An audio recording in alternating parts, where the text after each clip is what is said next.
सहनाववतु सहनौ भुनक्तु सह वीर्यं करवावहै तेजस्विनावधीतमस्तु मा विद्विषावहै।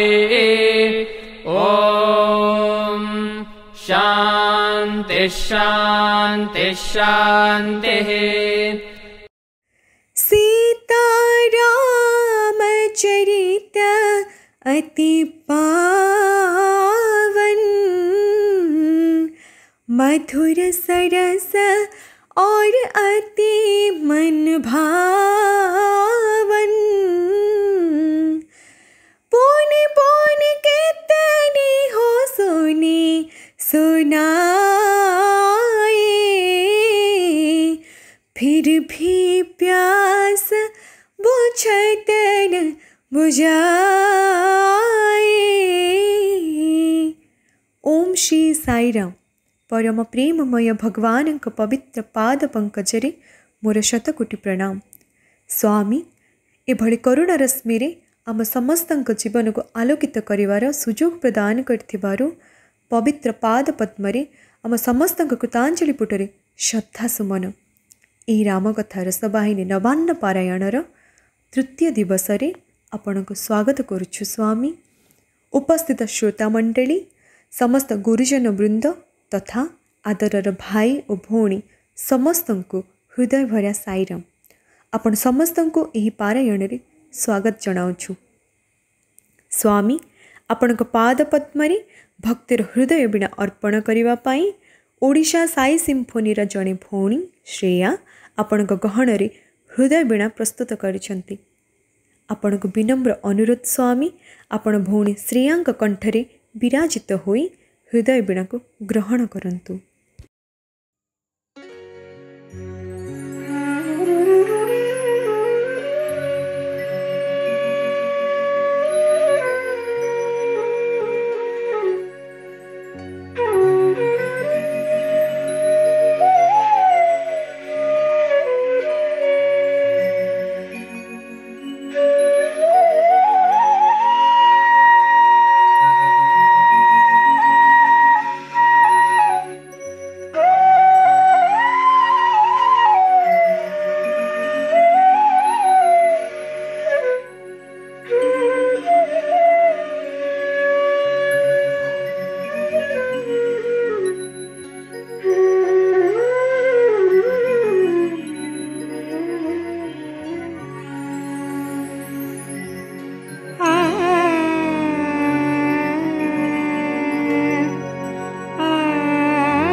जटा को कर विभूषित मनुज को धनवान करिए ध्यान धरिए राम का गुणगान करिए राम का गुणगान करिए।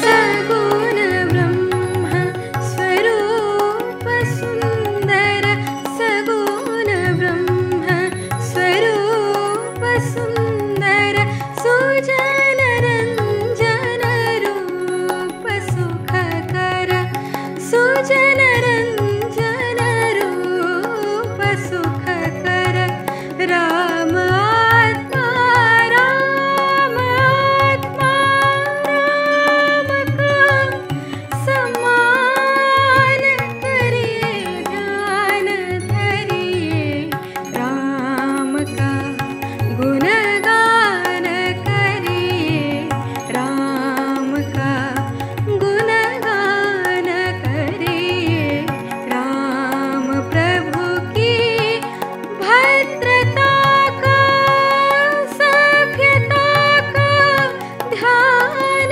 धरिए राम का गुणगान करिए राम का गुणगान करिए राम का गुणगान करिए।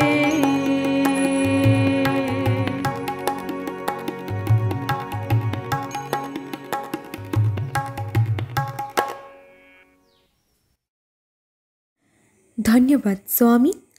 आपण भौणी श्रेयांक माध्यमरे संगीतर मूर्छनारे पारायणर एक शुभ प्रारंभ प्रदान करिथिबारु आपणको हृदयरु कृतज्ञता। स्वामी विगत पारायणर एक पूर्वाभास आपणको सम्मुखरे प्रस्तुत करिबा पई आम गहणरे अछंती भौणी सौम्या परिड़ा। हे विद्युत पोषण राम, हे जानकी बल्लभ राम, आपणको चरित्र पारायणर कथावस्तुर पूर्वाभास आपणको सम्मुखरे उपस्थापित करिबा पई भौणीको दिग्दर्शन दियंतु। ओम श्री साईराम। परम प्रेममय परम कारुणिक श्रीराम स्वरूप साई प्रभुंक चरण कमलरे हृदयर गभीर प्रदेशरु विनम्र प्रणति। आजिर ए कार्यक्रम अंशग्रहण करिथिबा मोर समस्त पूज्य नमस्य गुरुजन वृंद भाई भौणी मानंको हृदय साईराम।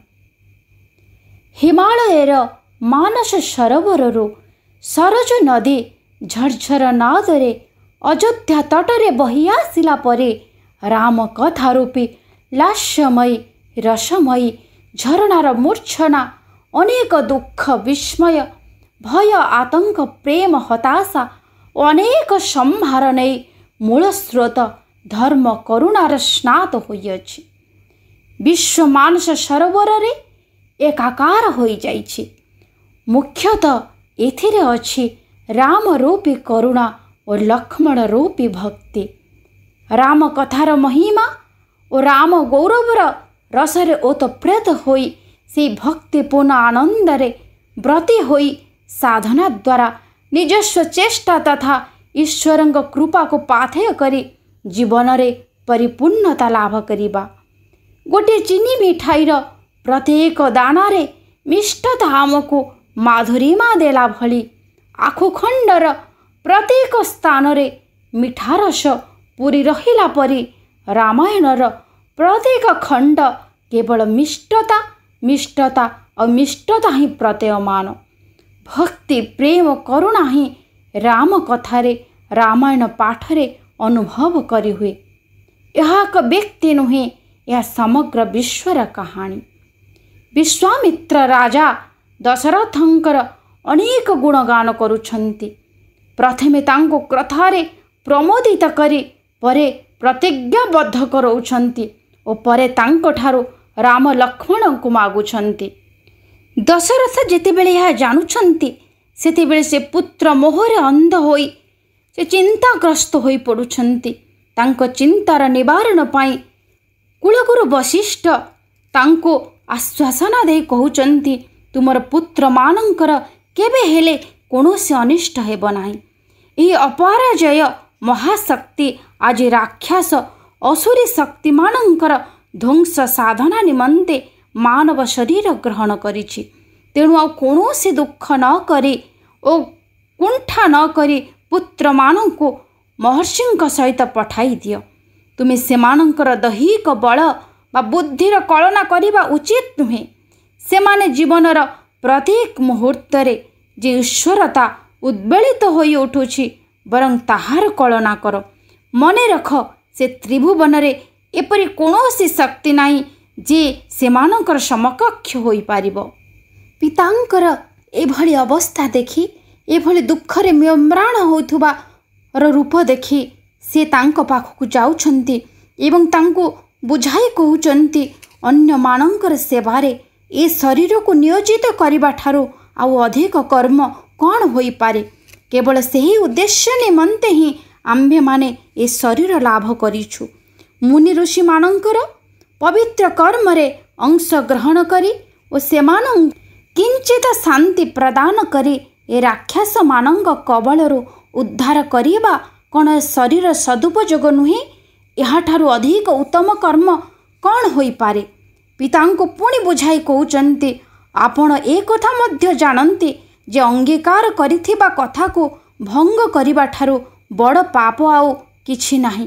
ତେଣୁ ମହର୍ଷି ଦେଇଥିବା ପ୍ରତିଶ୍ରୁତି ଫେରାଇ ନେଲେ ସତ୍ୟଭଙ୍ଗ ଦୋଷରେ ଆପଣଙ୍କ ଯଶ କଳଙ୍କିତ ହୋଇଯିବ।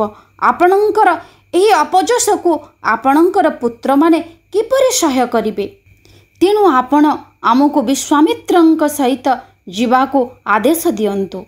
ଏହାପରେ ରାମ ଲକ୍ଷ୍ମଣ ଦୁଇ ଭାଇଙ୍କୁ ଧରି ବିଶ୍ୱାମିତ୍ର ଅଯୋଧ୍ୟାରୁ ପ୍ରତ୍ୟାଗମନ କରୁଛନ୍ତି। ଯଦିଓ ସେ ଜାଣିଥିଲେ ଏ ଦୁଇ ଭାଇ ଭଗବତ ସ୍ୱରୂପ, ତଥାପି ସେମାନଙ୍କୁ ବଳ ଅତିବଳ ଦୁଇ ଶକ୍ତି ଦେଇ ଦୀକ୍ଷା ଦେଉଛନ୍ତି। ଏହା ଥିଲା ତାଙ୍କ ମୋହଗ୍ରସ୍ତ ଶରୀରର ଦେହଭ୍ରାନ୍ତିର କାରଣ। ସେହି ସମୟରେ ମୁନିଙ୍କର ମନକୁ ରାମଚନ୍ଦ୍ର ମାୟାଗ୍ରସ୍ତ କରିଥିଲେ। ତତ୍ପରେ ଅତ୍ୟନ୍ତ ନିପୁଣତାର ସହ ତାଡ଼କା ଅସୁରୀକୁ ମାରି ଋଷିଙ୍କର ଯଜ୍ଞକୁ ପରିପୂର୍ଣ୍ଣ ଓ ଧନ୍ୟ କରିଥିଲେ। ଆନନ୍ଦ ଓ ଆତ୍ମହରା ହୋଇ ବିଶ୍ୱାମିତ୍ର ରାମଚନ୍ଦ୍ରଙ୍କୁ ଦଣ୍ଡଚକ୍ର, ଧର୍ମଚକ୍ର, କାଳଚକ୍ର, ଇନ୍ଦ୍ରାସ୍ତ୍ର, ବଜ୍ରାସ୍ତ୍ର, ଶିବଦତ୍ତର ତ୍ରିଶୂଳ, ବ୍ରହ୍ମଶିରାସ୍ତ୍ର, ସବୁଠାରୁ ପରାକ୍ରମଶାଳୀ ଓ ପ୍ରଚଣ୍ଡ ବ୍ରହ୍ମାସ୍ତ୍ର, ମୋଦକ ଓ ଶିଖର ଦୁଇଟି ଗଦା, ଅଗ୍ନେୟାସ୍ତ୍ର, ନାରାୟଣ ଅସ୍ତ୍ର ଇତ୍ୟାଦି ପ୍ରଦାନ କରୁଛନ୍ତି। ଓ ପ୍ରଭୁ ରାମଚନ୍ଦ୍ର ମଧ୍ୟ ଠିକ୍ ଶିଷ୍ୟ ଭଳି ପ୍ରତ୍ୟେକ ଅସ୍ତ୍ର ଓ ତାର କାରଣ ବିଷୟରେ ପଚାରି ବୁଝିଲେ।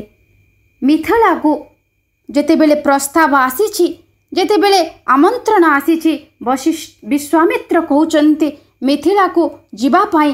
ସେ ଯିବା ପ୍ରସ୍ତାବରେ ରାମ ରାଜି ନଥିଲେ, କାରଣ ସେ କହୁଥିଲେ ଆମକୁ ଯଜ୍ଞ ରକ୍ଷା ଛଡ଼ା ପିତାଙ୍କର ଆଦେଶ ନାହିଁ ଆଉ କେଉଁଆଡ଼େ ଯିବା ପାଇଁ। ମାତ୍ର ବିଶ୍ୱାମିତ୍ର ବୁଝାଇ ଦେଲେ, ତୁମ ପିତାଙ୍କ ଠାରୁ ମୁଁ ଆଦେଶ ଆଣିଛି। ତୁମେ ଯଜ୍ଞ ରକ୍ଷା ପରେ ମୁଁ ଯାହା କହିବି ତାହା ଅକ୍ଷରେ ଅକ୍ଷରେ ମାନିବ। ମିଥିଳା ପରିଦର୍ଶନ ପରେ ସବୁ ଶିଷ୍ୟଙ୍କ ସହିତ ଅଯୋଧ୍ୟା ଯାତ୍ରା କରିବା। ରାମଚନ୍ଦ୍ର ସେଥିରେ ରାଜି ହୋଇଗଲେ।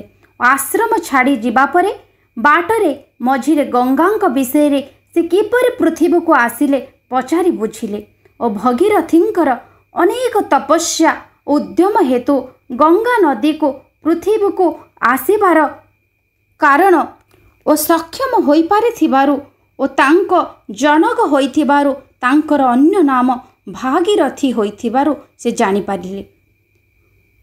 ପଥରେ ଯାଉ ଯାଉ ଋଷି ଗୌତମଙ୍କର ପତ୍ନୀ ଅହଲ୍ୟାଙ୍କୁ ଆଶ୍ରମରେ ପ୍ରସ୍ତର ଅବସ୍ଥାରେ ଦେଖିଲେ। ମେଘଦ୍ୱାରା ଆଚ୍ଛାଦିତ ଚନ୍ଦ୍ରମଣ୍ଡଳ ପରି ଅବା ଧ୍ରୁମପଟଳ ମଧ୍ୟରେ ଲୁକ୍କାୟିତ ଯଜ୍ଞର ଅଗ୍ନି ପରି ଦିଶୁଥିଲେ। ଶ୍ରୀରାମଙ୍କର ପଦସ୍ପର୍ଶ କରି ସେ ମେଘ ଉହାଡ଼ରୁ ଜ୍ୟୋତ୍ସ୍ନାପ୍ଲୁତ ଚନ୍ଦ୍ର ପରି ଜ୍ୟୋତିର୍ମୟ ହୋଇ ଉଠିଲେ ଓ ସାପ ମୁକ୍ତ ହୋଇଗଲେ। ଏହାପରେ ସେ ମିଥିଳାରେ ପହଞ୍ଚି ଯେତେବେଳେ ମିଥିଳାର ସୌନ୍ଦର୍ଯ୍ୟ ଦେଖିଲେ ସେ ଆଶ୍ଚର୍ଯ୍ୟାନ୍ୱିତ ଓ ଚକିତ ହୋଇଯାଉଛି। ଜନକ ବିଶ୍ୱାମିତ୍ରଙ୍କ ଆଗମନ ବାର୍ତ୍ତାରେ ଅତ୍ୟନ୍ତ ଆନନ୍ଦିତ ହୋଇ ଓ ଯଥାଯୋଗ୍ୟ ଅଭ୍ୟର୍ଥନା ଦେଉଛନ୍ତି ଓ ବିଶ୍ୱାମିତ୍ରଙ୍କ ଠାରୁ ରାମ ଲକ୍ଷ୍ମଣଙ୍କ ଦୈବତ୍ୱ ଜାଣିବା ପରେ ଯେତେବେଳେ ଜନକ ରାମ ଲକ୍ଷ୍ମଣଙ୍କୁ ଆଉ କେଉଁ ଆତିଥ୍ୟରେ ସନ୍ତୁଷ୍ଟ କରିବେ ବୋଲି ଜିଜ୍ଞାସା କଲେ, ରାମ ବିଶ୍ୱାମିତ୍ରଙ୍କୁ ଚକ୍ଷୁରେ ଇଙ୍ଗିତ କଲେ। ବିଶ୍ୱାମିତ୍ର ରାମ ଲକ୍ଷ୍ମଣ ଯେ କେବଳ ସେହି ଦେବ ଦୁର୍ଲଭ ଈଶ୍ୱର ଦତ୍ତ ଦିବ୍ୟ ଧନୁଙ୍କର ଦର୍ଶନ ପାଇଁ ଲାଳାୟିତ କହିବାରୁ ଜନକ ଟିକେ ମାତ୍ର ଡେରି ନ କରି ରାଜପୁରୋହିତ ସତ୍ୟାନନ୍ଦଙ୍କୁ ଆଦେଶରେ ନିର୍ଦ୍ଧାରିତ ମଙ୍ଗଳ ମୁହୂର୍ତ୍ତରେ ନାନା ବେଦଧ୍ୱନି ଯାହା ଆକାଶ ପର୍ଯ୍ୟନ୍ତ ସ୍ପର୍ଶ କରୁଥିଲା ବିଧି ବିଧାନରେ ସଭା ମଣ୍ଡପକୁ ଯଜ୍ଞ ବେଦୀକୁ ସମ୍ମାନର ସହିତ ଆଣିଥିଲେ, ଯାହାକୁ ବେଦଧ୍ୱନି ସହସ ବଳଶାଳୀ ଯୋଦ୍ଧା ଘନ ଘନ ନାଦରେ ଅବସ୍ଥାପନ କଲେ। ଜନକ କହିଲେ, ଯାହାକୁ ଦେବ ଦାନବ ଯକ୍ଷ ରକ୍ଷ ଗରୁଡ଼ ଗନ୍ଧର୍ବ କିନ୍ନର ବା ନର ରାଜା ମହାରାଜା ଏହି ଦେବଧନୁର ଗୁଣ ଦେବା ପାଇଁ ଚେଷ୍ଟିତ ହୋଇ ବିଫଳ ହୋଇଛନ୍ତି। ମାତ୍ର ଏହି ଦ୍ୱିତୀୟ ବାର ମୁଁ ଚାହୁଁଛି କିଏ ସେ ଶକ୍ତିମନ୍ତ ପୁରୁଷ ଧନୁରେ ଗୁଣ ଦେଇ ପୃଥିବୀକୁ ଶାନ୍ତ କରୁ। ଅଦ୍ୱିତୀୟ ଅଶେଷ ଦିବ୍ୟ ଗୁଣାବଳୀର ଆଧାର ସୌମ୍ୟକାନ୍ତ ପ୍ରଫୁଲ୍ଲିତ ଅହଙ୍କାର ରହିତ ମହାଦ୍ୱୈତର ସହସ୍ର କ୍ଳାନ୍ତିର ଆଧାର ସ୍ୱରୂପ ପ୍ରଭୁ ଶ୍ରୀରାମଚନ୍ଦ୍ର ଧନୁଟିକୁ କର୍ଣ୍ଣ ପର୍ଯ୍ୟନ୍ତ ଅକର୍ଣ୍ଣ ଟାଣି ଆଣି ଧନୁଭଙ୍ଗ କଲେ, ଯାହାର ଶବ୍ଦରେ ଗଗନ ପବନ ପ୍ରକମ୍ପିତ ହୋଇ ଉଠେ। ମୁନି ଋଷିମାନେ ଈଶ୍ୱରଙ୍କୁ ପ୍ରାର୍ଥନା କରିବାରେ ଲାଗିଲେ। ଚାରିଆଡ଼େ ଆତଙ୍କ ଭୟ ଖେଳାଇ ଚିତ୍କାର କରିବାକୁ ଲାଗିଲେ। ଯିଏ ଦେବ ଦୁର୍ଲଭ ଦୃଶ୍ୟକୁ ଦେଖିଲା ସେ ଆନନ୍ଦରେ ବିଭୋର ହୋଇପଡ଼ିଲା। ଏହାପରେ ପ୍ରଭୁ ରାମଙ୍କୁ ସୀତାଙ୍କୁ ବିବାହ କରନ୍ତୁ ବୋଲି ତାଙ୍କୁ ଯେତେବେଳେ ଅନୁରୋଧ କରାଗଲା, ମାତ୍ର ସେ ଏଭଳି ପିତୃଭକ୍ତ ଥିଲେ ଯେ ସେ ପିତାଙ୍କର ବିନା ଅନୁମତିରେ ସେ ବିବାହ କରିବେ ନାହିଁ ଓ ତାଙ୍କ ପିତାଙ୍କର ସମ୍ପୂର୍ଣ୍ଣ ସହମତି ଲୋଡ଼ି ବସିଲେ। ପ୍ରତ୍ୟେକ କ୍ଷେତ୍ରରେ ସେ ଗୁରୁ ଗୁରୁଜନ ପିତା ଶ୍ୱଶୁର ସାଙ୍ଗ ସମସ୍ତଙ୍କୁ ଉଚିତ ସମ୍ମାନ ପ୍ରଦର୍ଶନ କରୁଥିଲେ। ସେ ଥିଲେ ମର୍ଯ୍ୟାଦାମନ୍ତ ପୁରୁଷ। ମହାଆଡ଼ମ୍ବରରେ ଦଶରଥ ଚାରି ପୁତ୍ରଙ୍କ ସହିତ ଜନକଙ୍କର ଚାରି କନ୍ୟାଙ୍କ ସହିତ ତାଙ୍କର ବିବାହ ସମ୍ପନ୍ନ କରି ବିଶ୍ୱାମିତ୍ର ଋଷିଙ୍କ ସହ ଏବଂ ତାଙ୍କ ସୈନ୍ୟ ସାମନ୍ତ ଧରି ଅଯୋଧ୍ୟାକୁ ପ୍ରତ୍ୟାବର୍ତ୍ତନ କରୁଥିବା ସମୟରେ ଘୋର ନାଦ କରି ପରଶୁରାମ ଗର୍ଜନ ଛାଡ଼ି ରାମଙ୍କର ଦୈବତ୍ୱ ଦର୍ଶନ ନିମନ୍ତେ ବିଷ୍ଣୁ ଶରାସନକୁ ଭଗ୍ନ କରିବା ନିମନ୍ତେ ଶ୍ରୀରାମଙ୍କୁ ଆହ୍ୱାନ କଲେ। ଲକ୍ଷ୍ମଣ କହିଲେ ଯେ ଶିବଧନୁ ଭଗ୍ନ କରିଛନ୍ତି ତାଙ୍କ ପାଇଁ ଏ କେତେ ମାତ୍ର ବାରମ୍ବାର ଅଯଥା ତାତ୍ସଲ୍ୟ ହେତୁ ପରଶୁରାମଙ୍କ କାନ୍ଧରୁ ଝୁଲୁଥିବା ବିଷ୍ଣୁ ଧନୁକୁ ଟାଣି ଆଣି ଶ୍ରୀରାମଚନ୍ଦ୍ର ତାଙ୍କର ମହିମା ପ୍ରଦର୍ଶନ କଲେ ଓ ତାଙ୍କର ସବୁ କଳାକୁ ହରଣ କରିନେଲେ। ଦିବ୍ୟ ତେଜରେ ତେଜମୟ ସୂର୍ଯ୍ୟବଂଶୀ ଧନୁଧାରୀ ପୁରୁଷ ପ୍ରଭୁ ଶ୍ରୀରାମଚନ୍ଦ୍ର ଦେଖି ମନେ ହେଲା ସତେ ଯେପରି ସେଠାରେ ଅଗଣିତ ଦୀପ ଏକାବେଳକେ ଜଳି ଉଠି ଚତୁର୍ଦିଗ ତୀବ୍ର ଆଲୋକ ବିଚ୍ଛୁରିତ କରି ସମସ୍ତଙ୍କୁ ଅନ୍ଧ କରି ପକାଉଛି। ଯେତେବେଳେ ବିଷ୍ଣୁ ଶରାସନର ପ୍ରକୃତ ପ୍ରଭୁ ସ୍ୱୟଂ ନାରାୟଣ ଏହାକୁ ଧାରଣ କଲେ, ସେ ଶରାସନ ମଧ୍ୟ ଦିବ୍ୟ ଜ୍ୟୋତିରେ ଜ୍ୟୋତିର୍ମୟ ଦେଖାଗଲା। ସେ ଧନୁରୁ ଉଜ୍ଜ୍ୱଳ ଦିବ୍ୟ ପ୍ରଭା ନିର୍ଗତ ହୋଇ ଧନୁ ଚତୁର୍ଦିଗରେ ଏକ ପ୍ରଭାମଣ୍ଡଳ ସୃଷ୍ଟି କଲା। ଦେବତାମାନେ ଧନୁର୍ଧାରୀ ରାମଙ୍କ ଉପରେ ସ୍ୱର୍ଗରୁ ପୁଷ୍ପବୃଷ୍ଟି କଲେ। ସ୍ୱର୍ଗରୁ ମଙ୍ଗଳ ସଙ୍ଗୀତର ମୂର୍ଚ୍ଛନା ଭାସି ଆସିଲା। ଏଇଭଳି ପ୍ରଭୁ ଶ୍ରୀରାମଙ୍କର ରୂପ ସନ୍ଦର୍ଶନ କରି ପରଶୁରାମ କହିଲେ, ମୁଁ କେବଳ ଯେ ସେ ପରମ ବ୍ରହ୍ମ ଏହା ପ୍ରମାଣ କରିବା ପାଇଁ ଏଭଳି ପରିସ୍ଥିତି ଉପୁଜାଇଥିଲି। ଏଇଭଳି ଏହାପରେ ପରଶୁରାମ ରୂପକ ଅଶାନ୍ତର ମେଘ ଛାୟା ଅପସରି ଗଲା ପରେ ରାଜା ଦଶରଥ ତାଙ୍କର ପୁତ୍ରବଧୂଙ୍କମାନଙ୍କର ଆଗମନର ବାର୍ତ୍ତା ପଠାଇଲେ। आह्लाद भरा आसन्न आनंद को धरी राज्यवासी रास्ता सारा अयोध्या को एभली चिदाकर्षक साज सजारे भरपूर कर देइथिले जे बाद्यकार बाद्य धरी रास्तार दंडयमान जेमिति एहार झलक और शुभ शब्द गोटे असरंती स्रोत परि मने हेब। दशरथ जेतेबेले पुत्र वधू एवं पुत्र मानक सह अयोध्या नगरी रे प्रवेश करुछंती एभली अपूर्व दृश्य जा वर्णनातीत। नगरवासी माने पासरी जाउथांती सेमाने केउठी अछंती। यहाँ परे तांकर चारि माता वैदिक मंत्र शास्त्र नियम अनुसार तांको पाछोटी निया जाउछि। समस्ते आनंद रे विभोर होई जाउछंती। एभली आम श्रीराम प्रभु जगत को तांको करुणा बारी रे विधौत करी मनुष्य ठारू प्रस्तर खंड मुनि जोगी ऋषि कल्याण करिछंती। आंभ मानंकर पाटी दिव्य नाम दिव्य रूप और दिव्य चेतना रे मग्न रहु से करुणा करंतु। नाम तांकर करुणा बारिधि आमे सेही जल रे स्नात होई थाउ। ओम श्री साईराम। धन्यवाद स्वामी। विगत घंटाए पारायण को स्वल्प समय प्रस्तुत करने पाई भौणी को सामर्थ्य और योग्यता प्रदान करथिबारु स्वामी आपण को अनेक अनेक कृतज्ञता। भौणी जीवनर चलापथ कुसुमित हो, तांकर आध्यात्मिक जीवनर उत्तरोत्तर उन्नति हो, यह आपण पाखरे प्रार्थना। हे कौशलेन्द्र राम, आमे आपण मधुर नाम जप करने पिपासी। आपण चरित्र श्रवण कोटि जन्मर पाप ताप को विनाश करे। हे भरताग्रज राम, आपणकर नाम स्मरण आमर संसार रूपी सागर पारी हो जाए। हे लक्ष्मण सेवित राम, आपण सेवार जीवनर अंधकार दूर हो जाए। प्रभु तेणु आजिर पाठस्तुति को अर्पण करने आपण आशीर्वाद भिक्षा करुछु।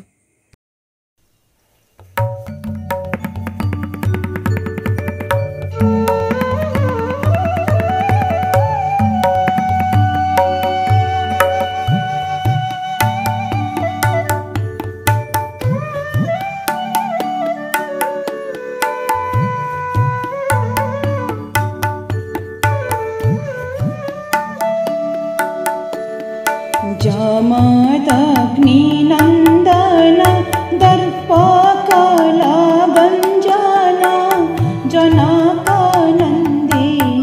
कुबरी राजाभिषेक काले पितृवचन छले 14 वर्ष वनचारी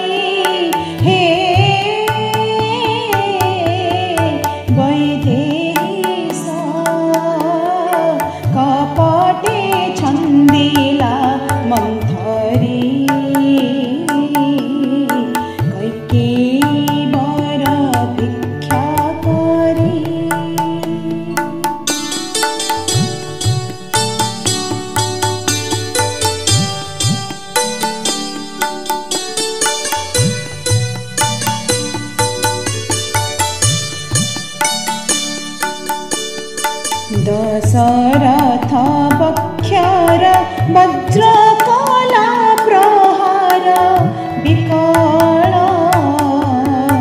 रामी झुरी झुरी हे वैदेश कपटे छन्दिला मंथरी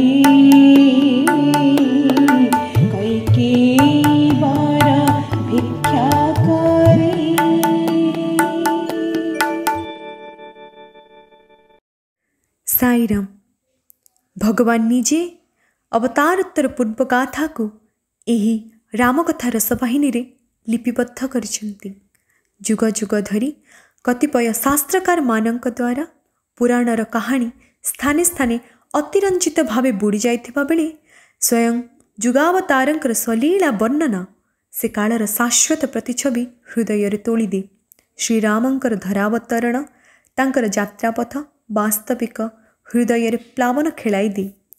आजिर एही तृतीय दिवस पारायण रे जो कथावस्तु उपस्थापित हेबाकु जाउछि सेथिरे अखंड विश्वास, अपरिमित श्रद्धा, अचला भक्ति एवं ऐकांतिक निष्ठा अपरिहार्य कारण ए तीर्थयात्रा आपण प्रदान करिपारे जन्म जन्मांतर धरी आपण हृदय गह्वरर निभृत कोणरे लुचि रहिथिबा महार्ग तत्व संधान करुथिबा से अलभ्य अप्राप्य प्रशांतिर स्थिति।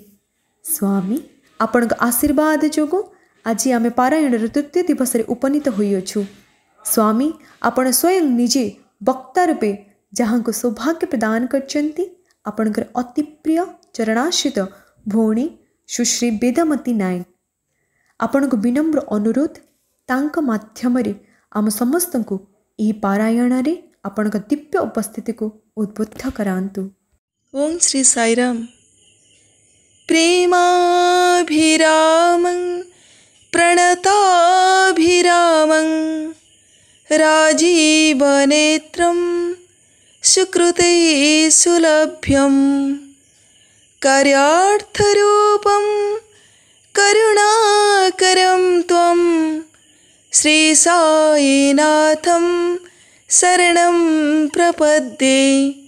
श्री साईनाथं शरणं प्रपद्ये। श्री साईनाथं शरणं प्रपद्ये। हे परम कल्याणमय परमाश्रयदाता प्रेमस्वरूप भगवान श्री सत्य साई बाबा, हे दीनबांधव कमललोचन श्रीहरि, तुम से पूत पवित्र पद्मपादरे मोर शतकोटी प्रणाम।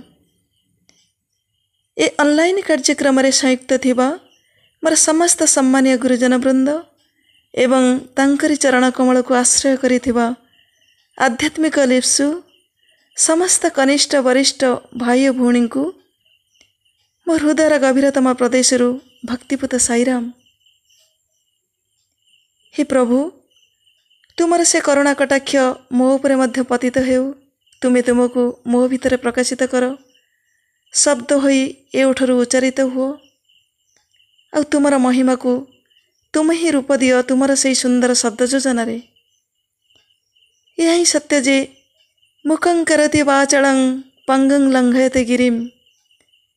केवल तांकरी अनुग्रह हेले मुख मध्य कथा कहि पारे, पंगु मध्य पर्वत लंघि पारे, जहाँ मो पाई भी एठारे संपूर्ण प्रयोज्य।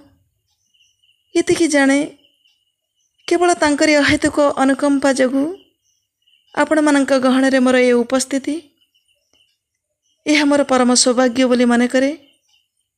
सेतिपाई भगवान का निकट रे हृदय कृतज्ञता ज्ञापन करुछि।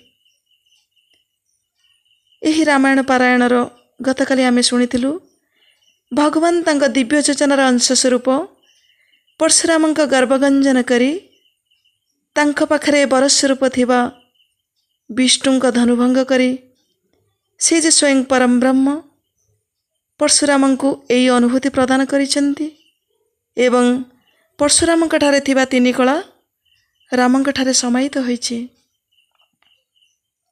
आजिर तृतीय दिवस पारायण रे प्रसंग गुड़िक एहीपरि अछि। रामंकर अभिषेक पाई प्रस्तुति, कैकेयीଙ୍କ दुईटी वर प्रार्थना और लक्ष्मण भी रामचंद्रଙ୍କ सह वनगमन करने को प्रस्तुत हेले।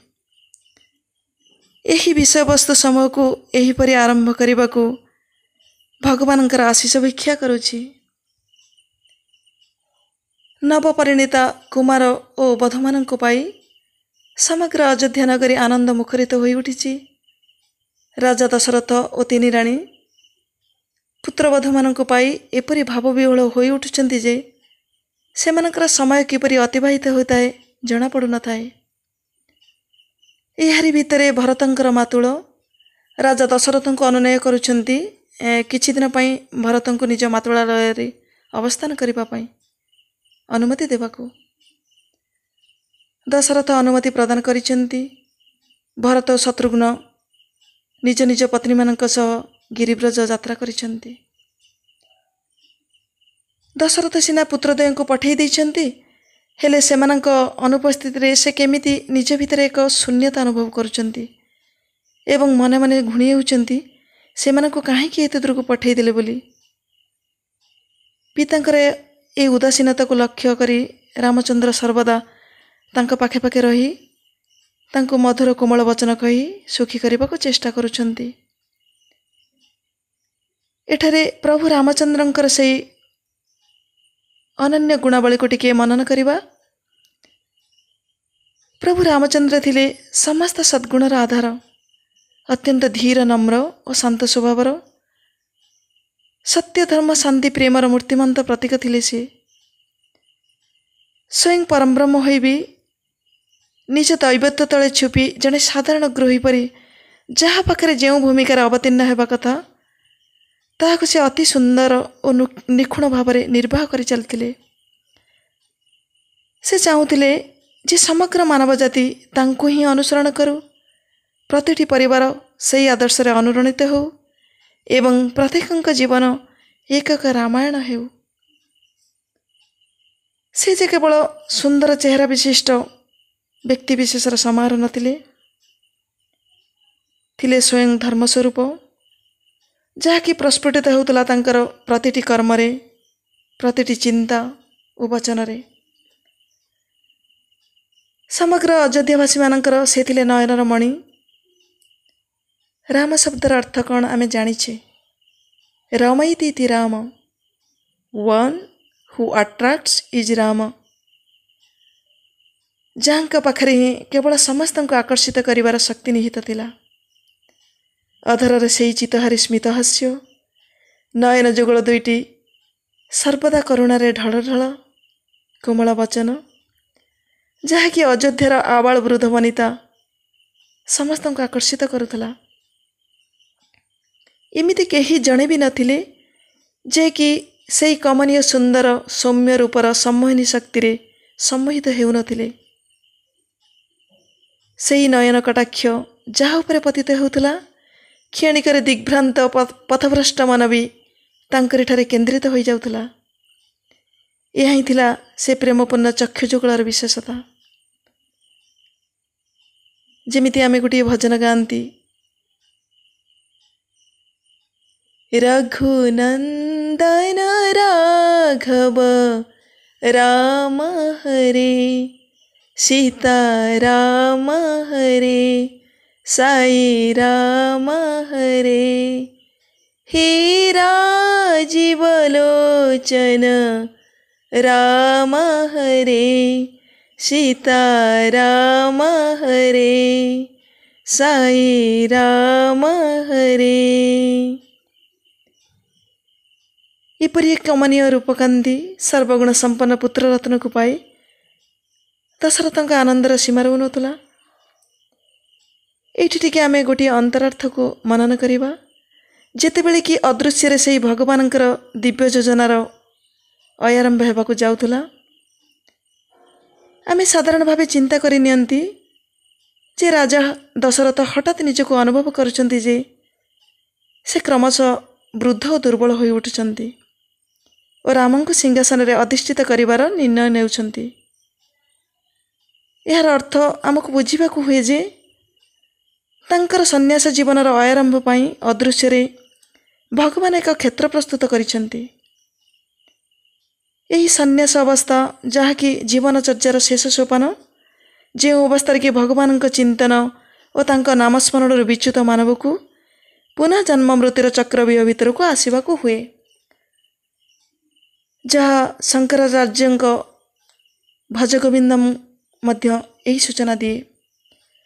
ଭଜ ଗୋବିନ୍ଦମ ଭଜ ଗୋବିନ୍ଦମ, ଗୋବିନ୍ଦମ ଭଜ ମୂଢ଼ମତେ, ଭଜ ଗୋବିନ୍ଦମ ଭଜ ଗୋବିନ୍ଦମ, ଗୋବିନ୍ଦମ ଭଜ ମୂଢ଼ମତେ, ସମ୍ପ୍ରାପ୍ତେ ସନ୍ନିହିତେ କାଲେ, नहि नहि ରକ୍ଷତି ଡ୍ରଙ୍କରଣେ।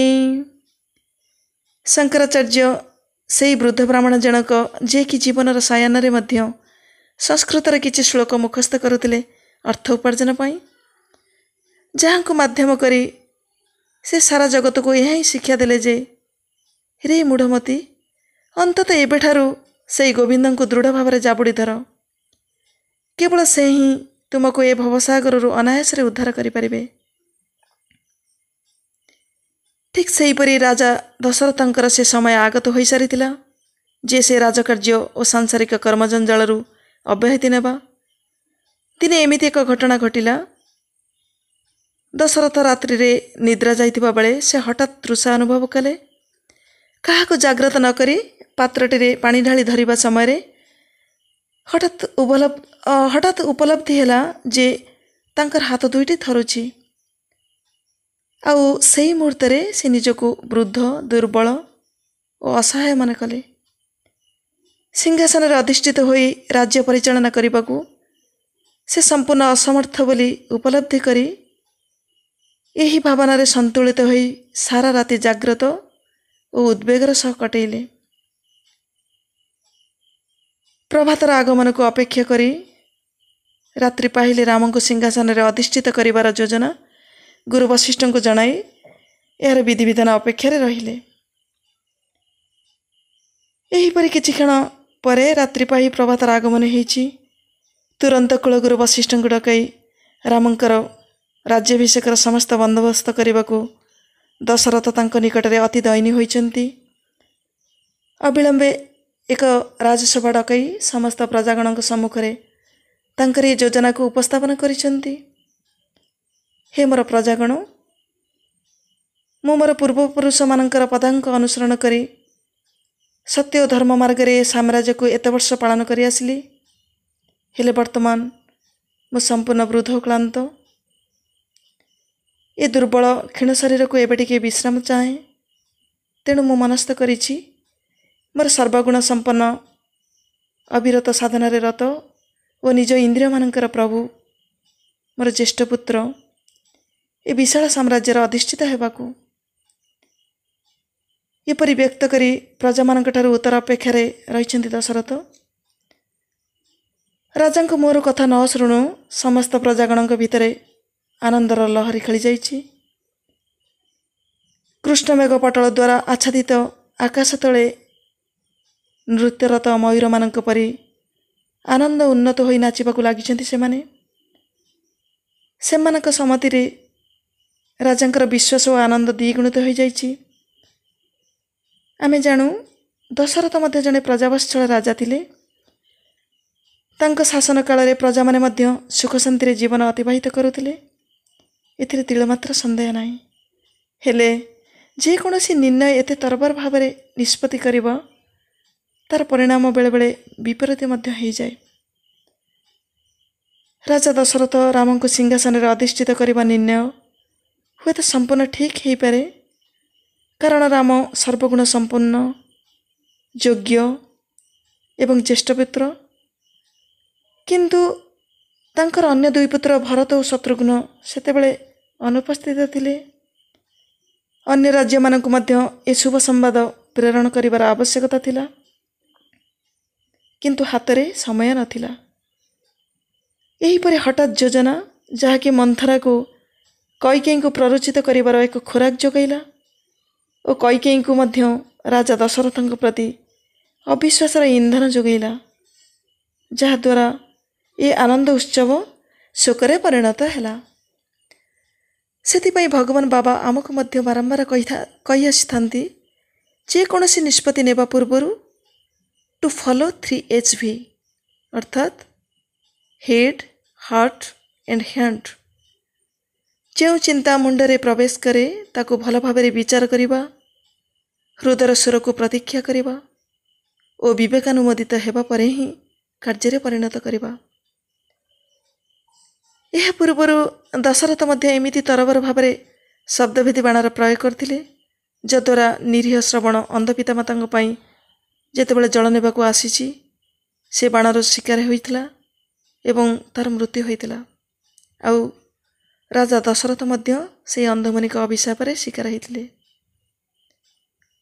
ଏହି ଅଭିଶାପକୁ ଅତିକ୍ରମ କରିବାର ସମୟ ଦଶରଥଙ୍କର ଅତି ନିକଟତର ହୋଇ ଆସୁଥିଲା। ବଶିଷ୍ଠ ଯୋଗଦ୍ରଷ୍ଟା, ସେ ଭବିଷ୍ୟତକୁ ଜାଣିପାରୁଥିଲେ। ସେଥିପାଇଁ ଆଉ କିଛି ଦିନ ଅପେକ୍ଷା କରିବାକୁ ରାଜାଙ୍କ ଆଗରେ ପ୍ରସଙ୍ଗ ରଖିଥିଲେ।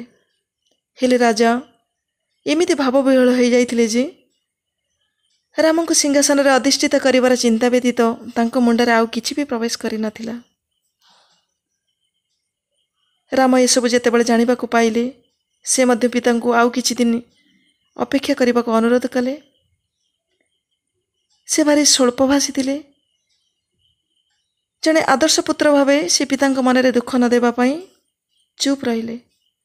ଆଉ ଭବିଷ୍ୟତରେ କ'ଣ ଘଟିବାକୁ ଯାଉଛି ତାହା ରାମଙ୍କର ଅଗୋଚର ନଥିଲା। ଏମିତି କୌଣସି ଘଟଣା ନାହିଁ ଯାହା ଭଗବାନଙ୍କ ଅପ୍ରତୀତ। ତାଙ୍କର ସଂକଳ୍ପ ବିନା ଗଛର ପତ୍ରଟିଏ ମଧ୍ୟ ହଲେନା। କେତେବେଳେ କାହା ଦ୍ୱାରା ଆଉ କିପରି ଭାବରେ ତାଙ୍କର ଅଭୀଷ୍ଟ ସାଧନ ହେବ, ସେ ହିଁ ଏସବୁ ଚୟନ କରିଥାନ୍ତି। ସେ ହିଁ ତ ସ୍ୱୟଂ କହିଛନ୍ତି, ୟଦା ୟଦା ହି ଧର୍ମସ୍ୟ ଗ୍ଲାନିର୍ଭବତି ଭାରତ ଅଭ୍ୟୁତ୍ଥାନମଧର୍ମସ୍ୟ ତଦାତ୍ମାନଂ ସୃଜାମ୍ୟହମ୍ ପରିତ୍ରାଣାୟ ସାଧୁନାଂ ବିନାଶାୟ ଚ ଦୁଷ୍କୃତମ୍ ଧର୍ମ ସଂସ୍ଥାପନାର୍ଥାୟ ସମ୍ଭବାମି ଯୁଗେ ଯୁଗେ। ଅର୍ଥାତ୍ ଯେତେବେଳେ ବି ପୃଥିବୀ ପୃଷ୍ଠରେ ଅଧର୍ମ ବଢ଼ି ଚାଲେ, ମନୁଷ୍ୟ ମାନବିକତାକୁ ପାଶୋରି ଆସୁରିକ ପ୍ରବୃତ୍ତିର ଶିକାର ହୁଏ, ସମାଜରେ ପୁନଃ ଧର୍ମ ପ୍ରତିଷ୍ଠା ସାଧୁଜନ ପୋଷଣ ନିମିତ୍ତ ତାଙ୍କୁ ଧରାପୃଷ୍ଠରେ ଅବତୀର୍ଣ୍ଣ ହେବାକୁ ହୁଏ। ଦେନ୍ what was the purpose of Rama's incarnation? The purpose of promoting peace and happiness in the world.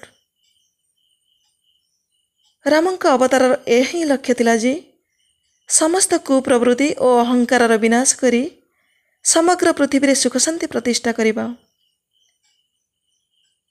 ସେତେବେଳେ ତ୍ରେତା ଯୁଗର ସମସ୍ତ ଆର୍ଯ୍ୟାବର୍ତ୍ତ ଦୁଇ ଭାଗରେ ବିଭକ୍ତ ଥିଲା। ଗୋଟେପଟେ ଡିଭାଇନ୍ ଏଲିମେଣ୍ଟସ୍ ଓ ଅନ୍ୟପଟେ ଡେମୋନିକ୍ ଏଲିମେଣ୍ଟସ୍, ଅର୍ଥାତ୍ ଦୈବଗୁଣ ସମ୍ପନ୍ନ ମନୁଷ୍ୟମାନେ ଅଯୋଧ୍ୟା ଓ କିଷ୍କିନ୍ଧାରେ ଅବସ୍ଥାନ କରୁଥିଲେ। ଆସୁରିକ ପ୍ରବୃତ୍ତିର ଲୋକମାନେ ଦଣ୍ଡକାରଣ୍ୟ ବା ଦାକ୍ଷିଣାତ୍ୟରେ ବାସ କରୁଥିଲେ। ଏହି ଆସୁରିକ ପ୍ରବୃତ୍ତିର ବିନାଶ କରି ଋଷିମୁନିମାନଙ୍କୁ ରକ୍ଷା କରିବାର ଆବଶ୍ୟକତା ଥିଲା ଓ ସେଥିପାଇଁ ପ୍ରଭୁ ରାମଚନ୍ଦ୍ରଙ୍କ ବନବାସର ଏହା ଥିଲା ପ୍ରଥମ ପଦକ୍ଷେପ। ସମଗ୍ର ଅଯୋଧ୍ୟା ନଗରୀ ଆନନ୍ଦ ମୁଖରିତ ହୋଇ ଉଠିଛି ଯେ ରାତି ପାହିଲେ ରାମ ରାଜା ହେବେ। ଏହାଠାରୁ ଅଧିକ ଆନନ୍ଦ ସେମାନଙ୍କ ଜୀବନରେ ଆଉ କ'ଣ ବା ଥାଇପାରେ, ସେମାନେ ଉପଲବ୍ଧି କରନ୍ତି ନାହିଁ। ସମସ୍ତେ ଅତ୍ୟନ୍ତ ଉତ୍ସୁକତାର ସହ ପ୍ରଭାତ ଆଗମନରେ ଅପେକ୍ଷାରତ। ଲୋକମାନଙ୍କର ଏ ଆନନ୍ଦ ଉତ୍ସାହ ଦେଖି କୈକେୟୀଙ୍କ ଦାସୀ ମନ୍ଥରା ଏହାର କାରଣ ଖୋଜିବାକୁ ଚାହିଁଛନ୍ତି। ଯେତେବେଳେ ପଚାରି ବୁଝିଛନ୍ତି ଯେ ଆଗାମୀ ପ୍ରଭାତରେ ରାମଙ୍କର ଅଭିଷେକ ଉତ୍ସବ ଅନୁଷ୍ଠିତ ହେବାକୁ ଯାଉଛି, ହଠାତ୍ ଈର୍ଷା ତଡ଼ିତ୍ ବେଗ ପରି ତାଙ୍କର ସମଗ୍ର ସତ୍ତାକୁ କବଳିତ କରିଛି। ଏତେ ସୁନ୍ଦର ପରିପାଟିରେ ବିଭୂଷିତ ରମଣୀମାନଙ୍କୁ ଦେଖି ସେ ଆଦୌ ସହିପାରୁନାହାନ୍ତି, କାରଣ ସେ କୁବ୍ଜା ଥିଲେ। ମନ୍ଥରା ଶବ୍ଦର ଅର୍ଥ କୁବ୍ଜ। ଏଇଠି ଆମେ ଜାଣୁ ଈର୍ଷା କିପରି ମନୁଷ୍ୟକୁ ପଥଭ୍ରଷ୍ଟ କରେ, ମନୁଷ୍ୟର ବିଚାରଣ ଶକ୍ତି ଲୋପ କରିଦିଏ ଆଉ ମନୁଷ୍ୟକୁ ବିପଦଗାମୀ କରାଏ। ଏହି ଈର୍ଷା ମଧ୍ୟ ସ୍ୱୟଂ ପରଂବ୍ରହ୍ମଙ୍କୁ ଅସ୍ୱୀକାର କରେ। ଯେପରି ପର୍ତ୍ତିରେ ଭଗବାନ ସତ୍ୟସାଇଙ୍କ ଦୈବତ୍ୱ ପ୍ରତି ସଚେତନ ଥାଇ ବି ଅନେକ ଲୋକ ତାଙ୍କୁ ଈର୍ଷା କରୁଥିଲେ। ଦିନେ ଏହିପରି ଜଣେ ଈର୍ଷାଳୁ ମହିଳା ତାଙ୍କୁ ବିଷ ତିଆରି ଲଡ଼ୁ ଖାଇବାକୁ ଦେଇଥିଲେ ଆଉ ଅପେକ୍ଷା କରୁଥିଲେ ତା'ର ଫଳାଫଳକୁ। ହେଲେ ଏହି ମାନବୀୟ ଈର୍ଷା ଭଗବାନଙ୍କ ଯୋଜନାକୁ କେବେ ପ୍ରତିହତ କରିପାରେ ନା। ଠିକ୍ ସେହିପରି ମନ୍ଥରା ଈର୍ଷା ଓ କୁଶ୍ଚିତ ଚିନ୍ତା ଯୋଗୁଁ କୈକେୟୀଙ୍କ ମୁହଁରେ ବିଷ ନ ଦେଲେ ବି ତାଙ୍କ କାନରେ ରାମଙ୍କ ବିରୁଦ୍ଧରେ ବିଷ ଭରି ଦେଇଛନ୍ତି। କୈକେୟୀଙ୍କ ନିକଟରେ ଏମିତି ଛଳନାତ୍ମକ ବିଳାପ କରିଛନ୍ତି, ସତେ ଯେପରି କ'ଣ ଗୋଟାଏ ବିରାଟ ଅଘଟଣ ଘଟିଯାଇଛି। ସେ କାନ୍ଦି କାନ୍ଦି କହୁଥାଏ, ରାଣୀ, ତୁମକୁ ଦୁର୍ଭାଗ୍ୟ ଘଟିଲାଣି। ଏବେ ତୁମେ ଆଉ ରାଜରାଣୀ ହୋଇ ରହିପାରିବ ନାହିଁ, ମୋ ଉପରେ ଦାସୀ ହୋଇ ରହିବ। ସରଳ ମନା କୈକେୟୀ କିଛି ବୁଝିପାରୁନଥାନ୍ତି। ତାଙ୍କୁ ସାନ୍ତ୍ୱନା ଦେଇ ଶେଷରେ କାରଣ ଜାଣିବାକୁ ପାଇଛନ୍ତି ଯେ ଆଗାମୀ ପ୍ରଭାତରେ ରାମଙ୍କର ଅଭିଷେକ ପାଇଁ ପ୍ରସ୍ତୁତି ଚାଲିଛି। ଏଇଠି କୈକେୟୀଙ୍କର ସେ ନିଷ୍କଳଙ୍କ ଓ ନିଷ୍କପଟ ମନକୁ ଆମେ ଟିକେ ବୁଝୁ। ଯେ ରାମଙ୍କ ରାଜା ହେବା କଥା ଶୁଣି ସେ ଏତେ ଆନନ୍ଦରେ ଉଦ୍ବେଳିତ ହୋଇ ଉଠିଛନ୍ତି ଯେ ଏପରିକି ନିଜ ଗଳାରେ ପିନ୍ଧିଥିବା ରତ୍ନହାରଟି ଖୋଲି ମନ୍ଥରା ଗଳାରେ ଲମ୍ବେଇ ଦେଇଛନ୍ତି। କୈକେୟୀ ମନ୍ଥରାକୁ କହୁଛନ୍ତି, ମନ୍ଥରା, ଏହାଠାରୁ ମୋ ଜୀବନରେ ଆଉ ବଡ଼ ଶୁଭ ଖବର କ'ଣ ଅଛି? ଏହି ଦିନକୁ ତ ମୁଁ କେବେଠାରୁ ଚାହିଁ ବସିଛି। କିନ୍ତୁ ପୁନଶ୍ଚ ସେହି ମନ୍ଥରାର ପ୍ରରୋଚନାରେ ଦିଗ୍ଭ୍ରାନ୍ତ ହୋଇ ରୋଷ କକ୍ଷରେ ବିନା ଅନ୍ନ ଜଳରେ ଅଭିମାନରେ ପଡ଼ି ରହିଛନ୍ତି। ରାଜା ଦଶରଥଙ୍କର ଅସରନ୍ତି ଅନୁନୟ ବିନୟ ସତ୍ତ୍ୱେ ସେହି ଦୁଇଟି ବର ଅଡ଼ି ବସିଛନ୍ତି ଯେ ଭରତ ରାଜା ହେବ ଓ ରାମ 14 ବର୍ଷ ପାଇଁ ବନଗମନ କରିବେ। ଏପରି ଏକ ବର ପ୍ରାର୍ଥନା ଶୁଣି ଦଶରଥ ପୁରାପୁରି ସ୍ଥାଣୁ ପାଲଟି ଯାଉଛନ୍ତି। ତାଙ୍କୁ ଲାଗୁଛି ସତେ ଯେପରି ଆକାଶଟା ତାଙ୍କ ଉପରେ ଛିଡ଼ି ପଡ଼ୁଛି। ସେ ନିଜକୁ ବିଶ୍ୱାସ କରିପାରୁନାହାନ୍ତି ଯେ କୈକେୟୀ ଏପରି ବର ମାଗିପାରନ୍ତି ବୋଲି। କାରଣ କୈକେୟୀଙ୍କ ଉପରେ ତାଙ୍କର ସମ୍ପୂର୍ଣ୍ଣ ଆସ୍ଥା ଥିଲା ଯେ ସେ ଜଣେ ସର୍ବଗୁଣ ସମ୍ପନ୍ନ ମହିଷୀ ନାରୀ। ଆଉ ସେ ରାମକୁ ଏତେ ଶ୍ରଦ୍ଧା କରନ୍ତି ଯେ ଦଣ୍ଡେ ନ ଦେଖିଲେ ତାଙ୍କ ପ୍ରାଣ ବିକଳ ହୋଇ ଉଠେ। ଏହା ତାଙ୍କୁ ପୁରା ସ୍ୱପ୍ନ ପରି ଲାଗୁଛି। ସେ ଛୋଟ ଶିଶୁଟିଏ ପରି ବଡ଼ ଦୟନୀୟ ହୋଇ କୈକେୟୀଙ୍କୁ ଏହି ବର ପ୍ରତ୍ୟାହାର କରିବାକୁ ଅତି ବିକଳ ହୋଇ ଅନୁରୋଧ କରୁଛନ୍ତି। ସେ କୈକେୟୀକୁ କହୁଛନ୍ତି, ମୋ ରାମ ତୁମର କିଏ ଅନିଷ୍ଟ କରିଛି? ଯେଉଁ ରାମ ତୁମକୁ ନିଜ ମାଙ୍କ ଠାରୁ ଏତେ ଅଧିକ ଶ୍ରଦ୍ଧା କରନ୍ତି, ସେଭଳି ପୁତ୍ରକୁ ବନକୁ ପଠାଇ ତୁମେ କି ଲାଭ ପାଇବ? ତୁମେ ଯଦି ଚାହୁଁଛ ମୁଁ ଏହି ସିଂହାସନ କ'ଣ ମୋ ପ୍ରାଣ ମଧ୍ୟ ତ୍ୟାଗ କରିଦେଇପାରେ, ମାତ୍ର ରାମକୁ ଛାଡ଼ି ମୁଁ ବଞ୍ଚିପାରିବି ନାହିଁ। କୈକେୟୀଙ୍କୁ ବୁଝାଇ ତାଙ୍କ ମନ ପରିବର୍ତ୍ତନ କରିବା ପାଇଁ ସେ କହୁଛନ୍ତି, ତୁମେ ଯଦି ଚାହୁଁଛ ତୁମ ପୁତ୍ର ରାଜା ହେଉ ବୋଲି ତେବେ ତାହା ହିଁ ହେଉ, ହେଲେ ରାମକୁ ବନକୁ ପଠାଇବାର ନିଷ୍ପତ୍ତିଟିକୁ ତୁମ ମନରୁ ସମ୍ପୂର୍ଣ୍ଣ ଲିଭେଇ ଦିଅ। ଦଶରଥ କୈକେୟୀଙ୍କର ସେହି ମହାନ ଗୁଣକୁ ବଖାଣି କହୁଛନ୍ତି, ତୁମେ ସାମାନ୍ୟ ମାତ୍ର ଅନୈତିକ କାର୍ଯ୍ୟ କରିବାକୁ ବି ଭୟ କର। ଟିକେ ଟିକେ କଥା, ଚିନ୍ତା ଓ ବଚନରେ ତୁମେ ଯେଉଁ ଶୁଦ୍ଧତା ଆଚରଣ କରି ଆସୁଛ, ସେସବୁ ତୁମର ଆଜି କୁଆଡ଼େ ହୋଇଗଲା? ସେ ଈଶ୍ୱରଙ୍କ ପ୍ରତି ପ୍ରୀତି ତୁମର ଆଜି କୁଆଡ଼େ ଚାଲିଗଲା? ଏହିପରି କୈକେୟୀଙ୍କର ସଦ୍ଗୁଣକୁ ତାଙ୍କ ଆଗରେ ବଖାଣୁଛନ୍ତି। ପାଗଳ ପରି ହତାଶରେ ମୁଣ୍ଡରେ ହାତ ଦେଇ କହୁଛନ୍ତି, କୈକେୟୀ, ତୁମେ ଭଲ ଭାବେ ଜାଣ ଯେ ରାମଙ୍କୁ ଦୂରେଇ ଦେଇ ମୁଁ ଦଣ୍ଡେ ମାତ୍ର ଜୀବନ ଧରି ରହିପାରିବିନି। ଏସବୁ ଜାଣିବି ତୁମେ ତୁମର ବୈଧବ୍ୟକୁ କାହିଁକି ସ୍ୱୀକାର କରି ନେଉଛ? ଏହାର ପରିଣାମକୁ ଟିକିଏ ଗଭୀର ଭାବେ ଚିନ୍ତା କର, ନଚେତ୍ ତୁମେ ସାରା ସଂସାରରେ ଯୁଗ ଯୁଗ ପାଇଁ ନିନ୍ଦିତ ହୋଇ ରହିଯିବ। ଦଶରଥ କୈକେୟୀଙ୍କୁ ଏହିପରି ଭାବରେ ବାରମ୍ବାର ବୁଝାଇବାକୁ ଚେଷ୍ଟା କରୁଛନ୍ତି, ମାତ୍ର କୈକେୟୀ ନିଜକୁ ଏକ ଧ୍ୱଂସର ରାକ୍ଷସୀରେ ସେତେବେଳକୁ ପରିଣତ କରିସାରିଥିଲେ। ତେଣୁ ସେ ଦଶରଥଙ୍କର ସମସ୍ତ ଅନୁନୟ ବିନୟକୁ ତାଚ୍ଛଲ୍ୟର ସହ ଆଡ଼େଇ ଦେଲେ ଏବଂ ଦଶରଥଙ୍କ କଥାରେ ଅଣୁମାତ୍ର ମୂଲ୍ୟ ଅଛି ବୋଲି ସେ ଗ୍ରହଣ କଲେ ନାହିଁ। ତାଙ୍କ ଭିତରେ କୌଣସି ଭାବାନ୍ତର ନଥିଲା, ବରଂ ଏକ ଭୟଙ୍କର ମୂର୍ତ୍ତି ଧାରଣ କରି ଦଶରଥଙ୍କୁ ଚେତାବନୀ ଦେଉଛନ୍ତି, ତୁମେ ଯଦି ତୁମ ଶପଥ ଫେରାଇ ନିଅ ତେବେ ତୁମେ ନିଜେ ତୁମ ଇକ୍ଷ୍ୱାକୁ ବଂଶର କାଳିମା ବୋଳିବ। ଏଠାରେ ସେହି ପ୍ରାଚୀନ ଭାରତୀୟ ନାରୀଙ୍କ ବିଷୟରେ ଟିକେ ଆଲୋକପାତ କରିବାକୁ ଚାହିଁବି। ମହାଭାରତର ଗୋଟିଏ କଥା। ଥରେ ଶ୍ରୀକୃଷ୍ଣଙ୍କ ପତ୍ନୀ ସତ୍ୟଭାମା ଦ୍ରୌପଦୀଙ୍କ କେଶ ପ୍ରସାଧନ କରୁ କରୁ ସ୍ନେହରେ ଦ୍ରୌପଦୀଙ୍କୁ ପଚାରୁଛନ୍ତି, ଦ୍ରୌପଦୀ, ତୁମେ ଏମିତି ଅମିତି ବଳଶାଳୀ ପଣ୍ଡୁପୁତ୍ରମାନଙ୍କୁ କେମିତି ଶାସନ କରିପାରୁଛ? କିପରି ସେମାନେ ତୁମର ଆଜ୍ଞାକାରୀ ହୋଇ ରହିଛନ୍ତି ଓ ତୁମ ପ୍ରତି କେବେ ବି କୋପ ପ୍ରକାଶ କରୁନାହାନ୍ତି? ସେମାନେ ତୁମର ସବୁ ଇଚ୍ଛାକୁ କିପରି ପୂରଣ କରିବାରେ ତତ୍ପର ରହନ୍ତି? ଦ୍ରୌପଦୀ ହସି ହସି ଅତି ସରଳ ଉତ୍ତରଟିଏ ଦେଉଛନ୍ତି, ହେ ସତ୍ୟଭାମା, ସେମିତି କିଛି ବି ବଡ଼ କଥା ନାହିଁ। ହେଲେ ମୁଁ ମୋର ନିଜ ଇଚ୍ଛା, ବାସନା ତଥା ଅହଙ୍କାରକୁ ବଶୀଭୂତ କରି ଅତ୍ୟନ୍ତ ଶ୍ରଦ୍ଧା ଓ ଭକ୍ତିର ସହକାରେ ସେମାନଙ୍କର ସେବା କରିଥାଏ। କୌଣସି ସମୟରେ ବି ଅହଙ୍କାରର ମନୋବୃତ୍ତି ନେଇ ମୁଁ ସେମାନଙ୍କ ସହ ବ୍ୟବହାର କରିନି କିମ୍ବା ଅପ୍ରିୟ ଅସତ୍ୟ କହିନି। ଯାହା ମୋର ପତି ଏବଂ ପରିବାରର ଅନ୍ୟାନ୍ୟ ସଦସ୍ୟଙ୍କୁ ରୁଚିକର ଏବଂ ସୁଖକର କେବଳ ତାହା ହିଁ କରିଛି। ମୁଁ ସୁଭଦ୍ରାକୁ କେବେ ଈର୍ଷା କରିନି କି ସୁଭଦ୍ରାର ପୁତ୍ର ଓ ମୋ ପୁତ୍ର ଭିତରେ କୌଣସି ପ୍ରଭେଦ ଦେଖିନି। ମୁଁ ଅତ୍ୟନ୍ତ ଆନନ୍ଦ ଚିତ୍ତରେ ଏବଂ ନମ୍ରତାର ସହ ମୋ ପତିମାନଙ୍କର ସେବା କରି ଆସିଛି। ଏହି ହେଉଛି ପ୍ରାଚୀନ ଆର୍ଯ୍ୟ ନାରୀ। ଏହିପରି ଥିଲା ସେମାନଙ୍କର ସଂସ୍କୃତି ଓ ପରମ୍ପରା। ଏହି ପ୍ରସଙ୍ଗଟି ଏଠାରେ ଉପସ୍ଥାପନ କରିବାର ଅଭିପ୍ରାୟ ଏଇ ଯେ ସେ ଯୁଗର ନାରୀମାନଙ୍କଠାରୁ କୈକେୟୀ ବ୍ୟତିକ୍ରମ ନଥିଲେ।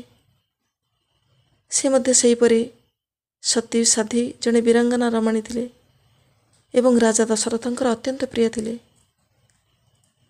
ଦେବାସୁର ସଂଗ୍ରାମରେ ଦଶରଥଙ୍କର ଏକ ଗଭୀର କ୍ଷତକୁ ସେ ଅତି ଯତ୍ନର ସହ ସେବା କରି ଭଲ କରିଥିଲେ।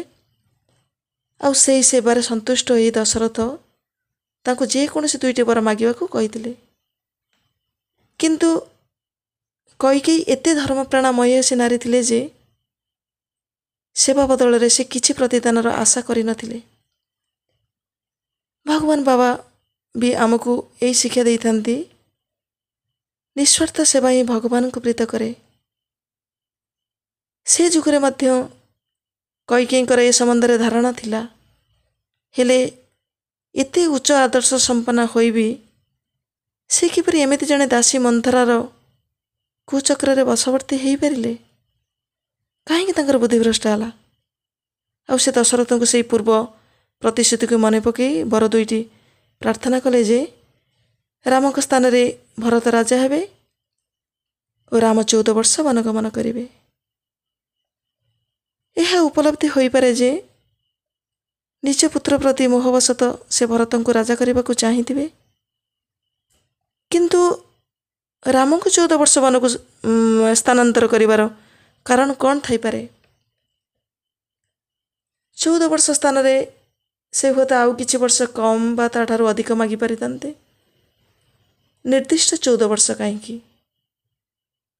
ତ୍ରେତା ଯୁଗର ନୀତି ଥିଲା, ଯଦି କେହି ଦୀର୍ଘ 14 ବର୍ଷ ନିଜ ରାଜ୍ୟରୁ ଅନ୍ୟତ୍ର ବାସ କରେ ତେବେ ସେ ତାର ସମସ୍ତ ସତ୍ତ୍ୱକୁ ହରାଇ ବସେ, ଏମିତିକି ରାଜ୍ୟ, ଧନ ସମ୍ପତ୍ତି ସବୁକିଛି।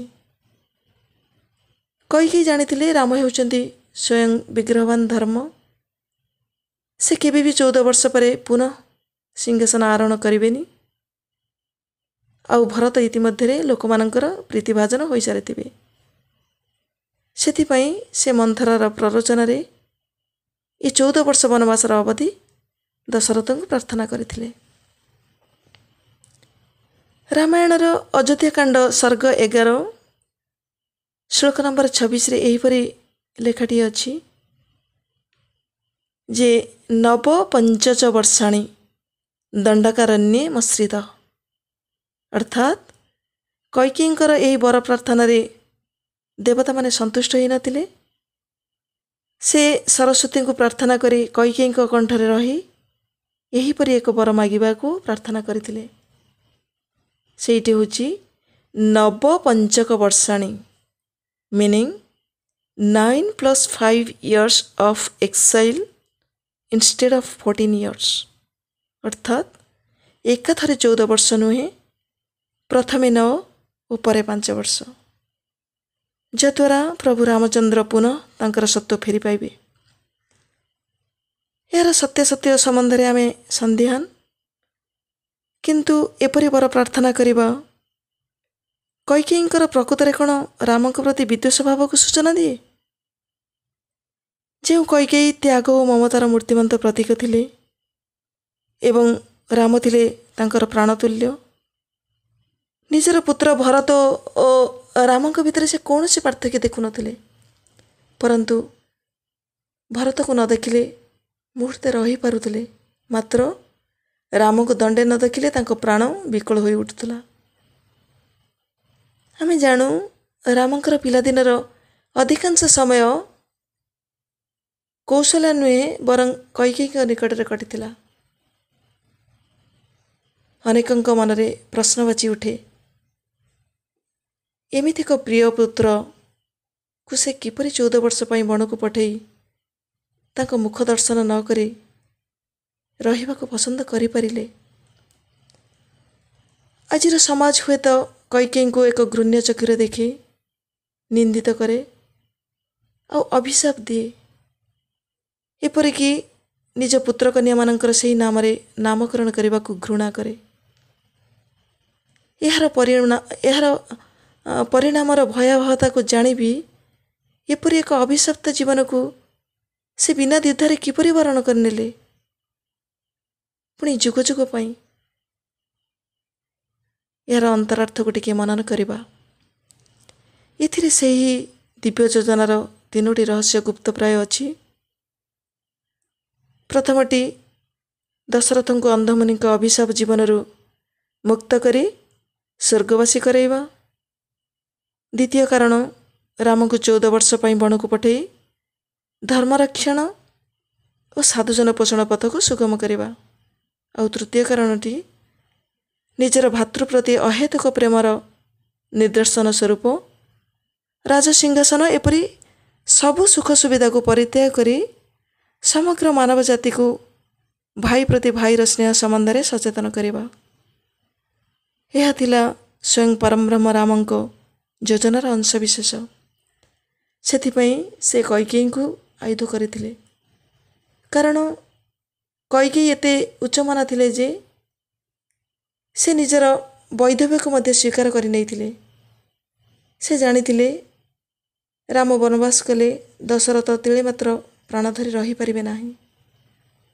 ତଥାପି ସେହି ପ୍ରିୟ ରାମଙ୍କ ପାଇଁ ସେ ଏହା ମଧ୍ୟ ସ୍ୱୀକାର କରିନେଇଥିଲେ।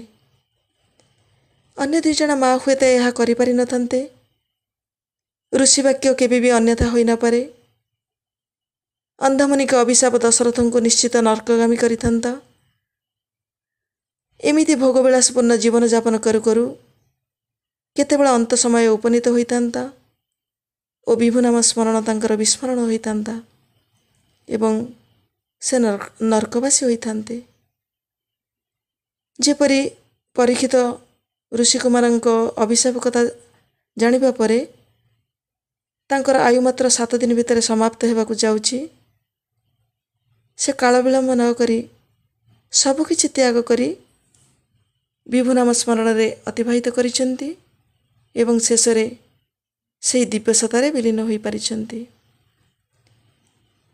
ଭଗବତ ଗୀତାର 8ମ ଅଧ୍ୟାୟ ଶ୍ଲୋକ ନମ୍ବର 5ରେ ଭଗବାନ ଶ୍ରୀକୃଷ୍ଣ ଅର୍ଜୁନକୁ ଏହି କଥା କହୁଛନ୍ତି, ଅନ୍ତକାଳେ ଚ ମମେବ ଯଃ ସ୍ମରନ୍ ମୁକ୍ତ୍ୱା କଳେବରମ୍ ଯଃ ପ୍ରୟାତି ସମଦ୍ଭାବମ୍ ୟାତି ନାସ୍ତ୍ୟତ୍ର ସଂଶୟ।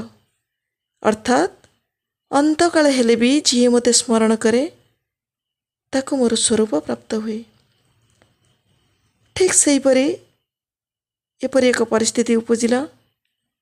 ରାମଙ୍କ ବିରହରେ ଦଶରଥ ନିରନ୍ତର ରାମଙ୍କ ଚିନ୍ତନ ଓ ରାମଙ୍କ ସ୍ମରଣରେ ଇହଧାମ ତ୍ୟାଗ କରି ସ୍ୱର୍ଗବାସୀ ହେଲେ। ଆମ୍ଭମାନଙ୍କ ପରି ଅନେକଙ୍କ ମନରେ ବି ପ୍ରଶ୍ନବାଚୀ ସୃଷ୍ଟି ହୁଏ ଯେ ପ୍ରଭୁ ରାମ ତ ସ୍ୱୟଂ ପରମବ୍ରହ୍ମ, ସେ ସେହି ଅଯୋଧ୍ୟାରେ ରହିବି ତାଙ୍କର ସଂକଳ୍ପ କ'ଣ ପୂର୍ଣ୍ଣ କରିପାରିନଥାନ୍ତେ? ଯାହାଙ୍କର ସହସ୍ର ବାହୁ, ସହସ୍ର ପାଦ, ସହସ୍ର ଆଖି, ନିମିଷକେ ସେ ଯେକୌଣସି ସ୍ଥାନରେ ବି ପହଞ୍ଚି ପାରନ୍ତି ଏବଂ ଯେକୌଣସି କାର୍ଯ୍ୟ ମଧ୍ୟ ସମ୍ପାଦନ କରିପାରନ୍ତି। ଏସବୁ ପନ୍ଥାର ଆଶ୍ରୟ ନେଇନଥିଲେ କ'ଣ ତାଙ୍କ କାର୍ଯ୍ୟ ପୂର୍ଣ୍ଣ ହୋଇପାରିନଥାନ୍ତା? ଅବଶ୍ୟ ହୋଇପାରିଥାନ୍ତା, ଅତି ସହଜରେ ଆଉ ନିର୍ବିଘ୍ନରେ। କିନ୍ତୁ ଏସବୁ ଲୋକଶିକ୍ଷା ପାଇଁ କେବଳ। ଯେତେବେଳେ ବି ଭଗବାନ ଏ ଧରାପୃଷ୍ଠରେ ମାନବୀୟ ରୂପ ଧାରଣ କରି ଆସିଛନ୍ତି, ସେତେବେଳେ ସେ ସାଧାରଣ ମଣିଷଟିଏ ପରି ମଣିଷମାନଙ୍କ ଗହଣରେ ବଢ଼ିଛନ୍ତି, ପରିବାର ଭିତରେ ରହିଛନ୍ତି, ହସିଛନ୍ତି, ଖେଳିଛନ୍ତି, କିନ୍ତୁ ଅନନ୍ୟ ଗୁଣର ପରିଚୟ ସୃଷ୍ଟି କରିଛନ୍ତି ନିଜ ଆଚରଣରେ। ଭଗବାନ ବାବାଙ୍କ ଜୀବନୀକୁ ଲକ୍ଷ୍ୟ କଲେ ଆମେ ଜାଣୁ, ଅତି କମ୍ ବୟସରୁ ମଧ୍ୟ ସେ କିପରି ପ୍ରେମ, ସେବା ଓ ତ୍ୟାଗର ଏକ ଅନନ୍ୟ ପରିଚୟ ସୃଷ୍ଟି କରି ଆସିଥିଲେ। ଜେଜେବାପାଙ୍କ ପାଇଁ ସେ କୁନି କୁନି ହାତରେ ଚଟଣି ବାଟିବା ଠାରୁ ଭାଉଜଙ୍କ ପାଇଁ ମାଇଲ ମାଇଲ ଦୂରରୁ ପାଣି ଆଣି ଯୋଗାଇ ଦେଉଥିଲେ। କୌଣସି ପର୍ବପର୍ବାଣୀରେ ନୂଆ ପୋଷାକ ଯେତେବେଳେ ଘରକୁ ଆସୁଥିଲା, ସମସ୍ତେ ବାଛି ନେଇ ସାରିବା ପରେ ଯାହା ବଳୁଥିଲା ତାହା ତାଙ୍କ ପାଇଁ ରହୁଥିଲା।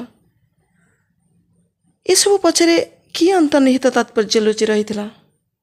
ଏହି ଯେ ପ୍ରତ୍ୟେକ ମନୁଷ୍ୟ ସେହି ଆଦର୍ଶରେ ଅନୁପ୍ରାଣିତ ହେଉ, ପ୍ରତ୍ୟେକ ଘର ସ୍ୱର୍ଗ ପରି ପ୍ରତିଭାତ ହେଉ, ଭାଇ ଭାଇଙ୍କ ଭିତରେ ସେହି ପ୍ରେମର ବୀଜ ବପନ କରୁ। ଗୋଟିଏ ପରିବାର ଭିତରେ ଭାଇ ଭାଇଙ୍କର ଆତ୍ମୀୟତା, ପ୍ରେମର ସମ୍ପର୍କ କିପରି ଗଢ଼ି ଉଠିବା ଦରକାର, ଏ କଥାକୁ ପ୍ରଭୁ ରାମ ମଧ୍ୟ ତାଙ୍କ ଭାଇମାନଙ୍କ ପ୍ରତି ଥିବା ଅମା ପ୍ରେମକୁ ଦେଖାଇ ଦେଇ ଯାଇଛନ୍ତି। ପିଲାବେଳେ ଆମେ ଜାଣିଛେ ପେଣ୍ଡୁ ଖେଳୁଥିବା ବେଳେ ସେ ଜାଣିଶୁଣି ପ୍ରତିଥର ହାରୁଥାନ୍ତି କେବଳ ଭରତଙ୍କୁ ଜିତେଇବା ପାଇଁ। ପିତୃସତ୍ୟ ପାଳନ କରି ସେ ଯେ କେବଳ ରାଜସିଂହାସନକୁ 14 ବର୍ଷ ପରିତ୍ୟାଗ କରିଥିଲେ ତାହା ନୁହେଁ, ସେ ମଧ୍ୟ ଚାହିଁଥିଲେ ତାଙ୍କର ଧର୍ମରକ୍ଷଣ କାର୍ଯ୍ୟ ସମ୍ପାଦନ ହେବା ସହିତ ଏହି 14 ବର୍ଷ ମଧ୍ୟରେ ଭରତଙ୍କ ବ୍ୟକ୍ତିତ୍ୱ ଓ ତାଙ୍କ ଭାତୃପ୍ରେମ ମଧ୍ୟ ସମାଜ ଅବଲୋକନ କରୁ। ଆଜିର ଦ୍ୱିତୀୟ ପ୍ରସଙ୍ଗରେ ଆମେ ଜାଣୁଛେ ପ୍ରଭୁ ରାମ ତାଙ୍କ ସେହି ଦିବ୍ୟ ଯୋଜନାକୁ ଶୁଣିବା ପାଇଁ ଅପେକ୍ଷାରତ। ଏହା ମଧ୍ୟରେ କୈକେୟୀ ତାଙ୍କର ପୂର୍ବ ପ୍ରତିଶ୍ରୁତି ଅନୁସାରେ ଦଶରଥଙ୍କଠାରୁ ବର 2ଟି ମାଗି ନେଇଛନ୍ତି। ମନ୍ତ୍ରୀ ସୁମନ୍ତ୍ରଙ୍କୁ ନିର୍ଦ୍ଦେଶ ଦେଇଛନ୍ତି ଯେ ରାମଚନ୍ଦ୍ରଙ୍କୁ ତାଙ୍କ କକ୍ଷକୁ ଡାକି ଆଣିବାକୁ। ରାମ ଓ ସୀତା ଏ ସମ୍ବନ୍ଧରେ ଅନଭିଜ୍ଞ ନୁହନ୍ତି, ବରଂ କିଛି ନ ଜାଣିବାର ଅଭିନୟ କରୁଛନ୍ତି। ପ୍ରଭୁ ରାମ ରଥରେ ବସି ଅଯୋଧ୍ୟା ରାଜଦାଣ୍ଡରେ କୈକେୟୀଙ୍କ ପ୍ରାସାଦ ଅଭିମୁଖେ ଯେତେବେଳେ ଯାତ୍ରା କରୁଛନ୍ତି, ସେହି ସମୟରେ ବିଭିନ୍ନ ବାଦ୍ୟ ସଙ୍ଗୀତରେ ଗଗନ ପବନ ଝଙ୍କୃତ ହୋଇ ଉଠୁଛି। କୈକେୟୀଙ୍କ କକ୍ଷରେ ରାମଚନ୍ଦ୍ର ଦେଖୁଛନ୍ତି ଦଶରଥ ଭୂମିରେ ଶାୟିତ, କେଶଗୁଚ୍ଛ ଅସଞ୍ଜତ ହୋଇ ବିଛାଡ଼ି ପଡ଼ିଛି। କିଛି ନ ଜାଣିଲା ପରି ସେ କୈକେୟୀଙ୍କୁ ପିତାଙ୍କର ଏ ଦୁଃଖର କାରଣ ପଚାରି ଜାଣିବାକୁ ଚାହୁଁଛନ୍ତି। ସେହି ଚିରାଚରିତ ମନଜିଣା ସ୍ୱରରେ ପ୍ରଭୁ ପଚାରୁଛନ୍ତି, ମା, ପିତାଙ୍କର ଏପରି ଦିନହୀନ ଅବସ୍ଥା କାହିଁକି? କିଏ ଏପରି ତାଙ୍କର ଦୁର୍ଦ୍ଦଶା କରିଛି? ପିତାଙ୍କ ପ୍ରତି ଏଠାରେ ଗଭୀର ସ୍ନେହ ପ୍ରକାଶ କରିଛନ୍ତି ପ୍ରଭୁ।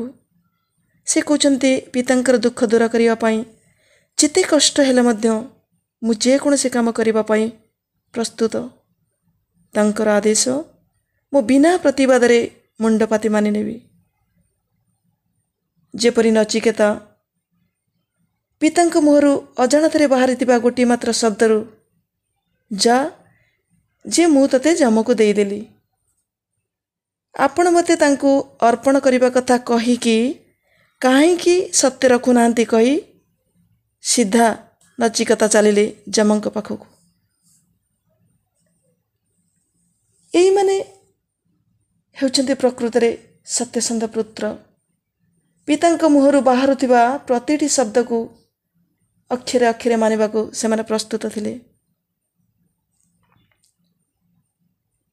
ପ୍ରଭୁ ରାମଚନ୍ଦ୍ର ଏପରି ବଡ଼ ଶୋକଗ୍ରସ୍ତ ବୋଲି ଅଭିନୟ କରିକି ଏତେ କଥା କହୁଥିବାର ଦେଖି ମଧ୍ୟ କୈକେୟୀଙ୍କ ମନରେ କିଛି ଭାବାନ୍ତର ଆସିନାହିଁ। ଯେଉଁ ପୁତ୍ରକୁ ସେ ଏତେ ସ୍ନେହ କରନ୍ତି, ଯେଉଁ କଥା ତାଙ୍କ ଓଠରୁ ଉଚ୍ଚାରିତ ହେବା ଆଦୌ ଉଚିତ ନୁହେଁ, ହେଲେ ସେ ସେହିପରି କଠୋର କଣ୍ଠରେ କହିଛନ୍ତି, ରାମ, ଯଦି ଶୁଣିବାକୁ ଚାହଁ ତେବେ ଶୁଣ। ତୁମ ପିତା ଦଶରଥ ବହୁଦିନ ତଳେ ମୋ ସେବାରେ ସନ୍ତୁଷ୍ଟ ହୋଇ ମୋତେ ଯେକୌଣସି 2ଟି ବର ମାଗିବାକୁ ଯେକୌଣସି 2ଟି ବର ମୁଁ ମାଗିବି ତାହା ପ୍ରଦାନ କରିବାକୁ କହିଥିଲେ। ଏବେ ସେହି ବର ମାଗିବାରୁ ସେ ତାହା ପ୍ରଦାନ କରିବାକୁ ପଛଘୁଞ୍ଚା ଦେଉଛନ୍ତି। ଆଉ ଇକ୍ଷ୍ୱାକୁ ବଂଶର ନରପତିମାନେ କ'ଣ ସତ୍ୟଭ୍ରଷ୍ଟ? ଅତି ବିନୟ ଭରେ ରାମଚନ୍ଦ୍ର ପଚାରୁଛନ୍ତି, କ'ଣ ସେ 2ଟି ବର ମା? ଏଇଠି ପ୍ରଭୁ ନିଜ ଯୋଜନାକୁ ନିଜେ ଗୁପ୍ତ ରଖି ମାତା କୈକେୟୀଙ୍କ ମୁଖରୁ ତାହା ଶୁଣିବାକୁ ଚାହୁଁଛନ୍ତି। ଅତି କଠୋର ଓ ରୁକ୍ଷ ସ୍ୱରରେ କୈକେୟୀ କହୁଛନ୍ତି ଯେ ତାହା ହେଉଛି ତୁମେ 14 ବର୍ଷ ପାଇଁ ବନଗମନ କରିବ ଓ ତୁମ ସ୍ଥାନରେ ଭରତ ରାଜା ହେବେ। ପ୍ରଭୁ ରାମଚନ୍ଦ୍ରଙ୍କ ମୁହଁରେ ତଥାପି ସେହି ଚିରାଚରିତ ଆନନ୍ଦର ଝଲକ। କୌଣସି ସୁଖ ଦୁଃଖ ତାଙ୍କୁ ବିଚଳିତ କରିପାରେ ନା। ସେ ସମସ୍ତ ଆନନ୍ଦ ଆଉ ନିରାନନ୍ଦର ଉର୍ଦ୍ଧ୍ୱରେ। ଅତି ନିରୀହ ଭାବେ ସେ ମାତାଙ୍କୁ କହୁଛନ୍ତି, ମା, ଭରତ ହେଉଛନ୍ତି ମୋ ଭାଇ। ତାଙ୍କ ଭିତରେ ଆଉ ମୋ ଭିତରେ କ'ଣ ପ୍ରଭେଦ ଅଛି? ଆମ ଭିତରେ କିଛି ପ୍ରଭେଦ ଅଛି ବୋଲି ଆମେ ଭାଇମାନେ ତ କେବେ ଅନୁଭବ କରୁନା। ତୁମ ମନରେ ଏପରି ଧାରଣା କାହିଁକି ଆସିଲା? ମୁଁ କ'ଣ କେବେ ତୁମ କଥାକୁ ଅମାନ୍ୟ କରିଛି?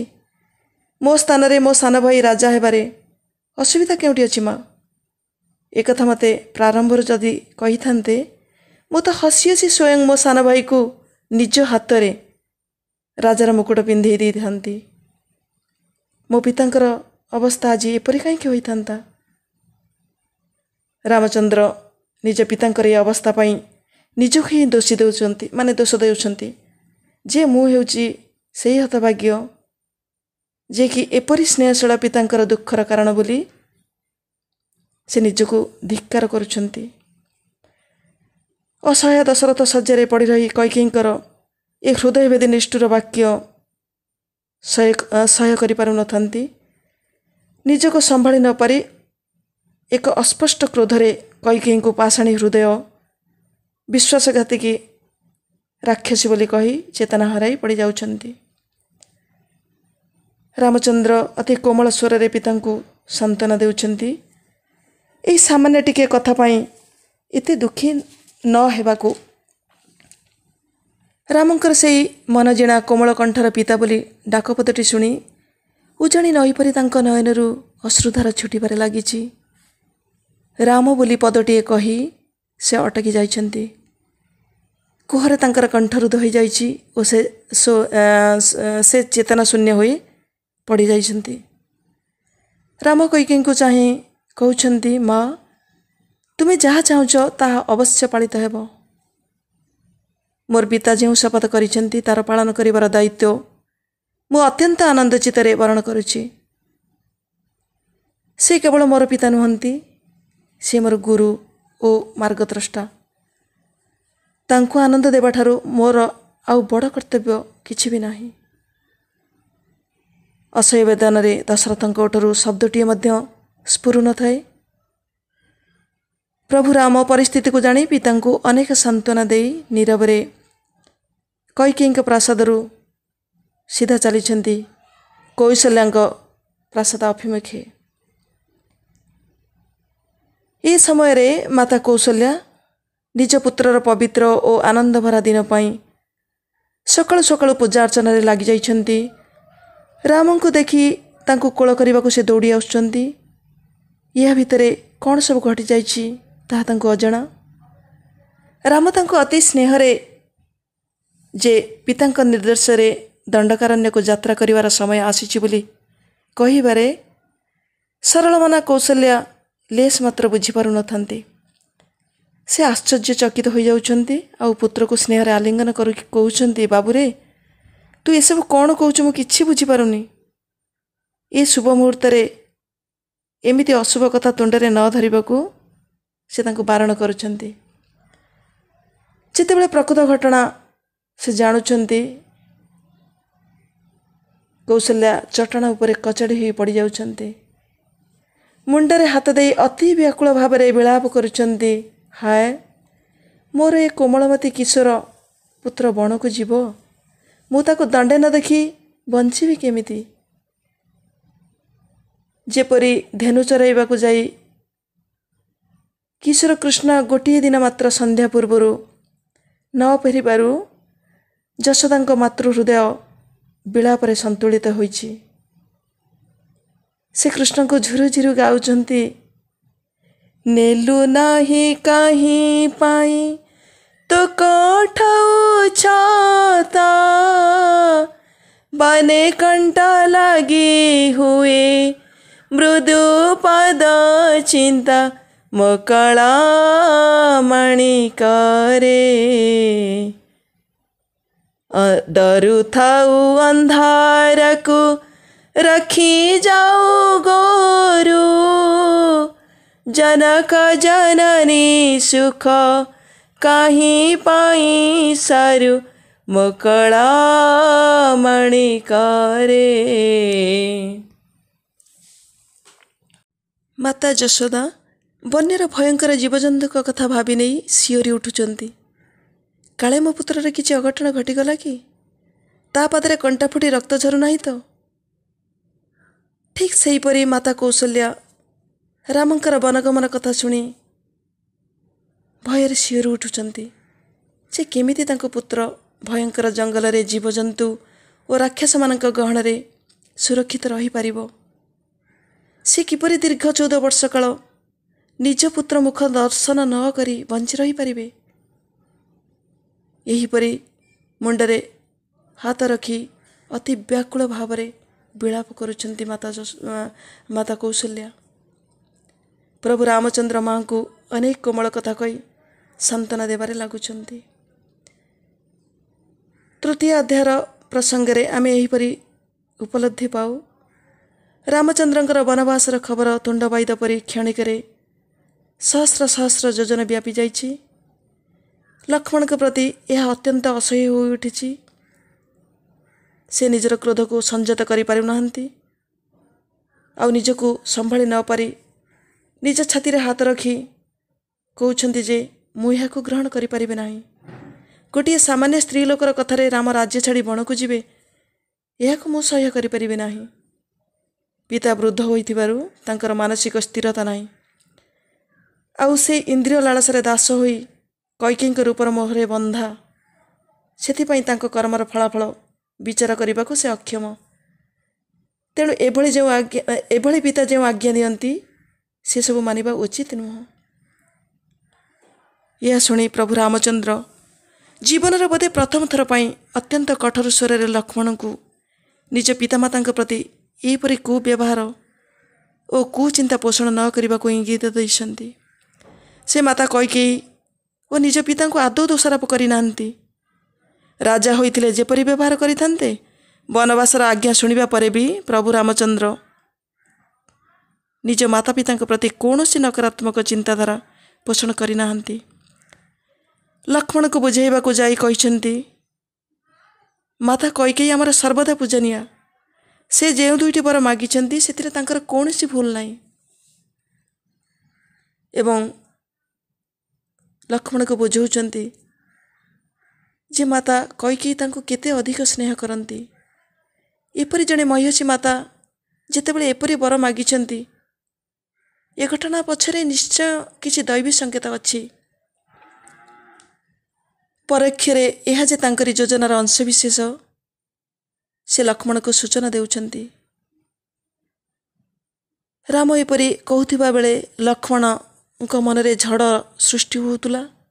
ତାଙ୍କର ଓଠ ଶୁଖି ଯାଉଥିଲା ଏବଂ ଆଖିର ଅଶ୍ରୁର ଧାରାଶ୍ରାବଣ ବହିବାକୁ ଲାଗୁଥିଲା।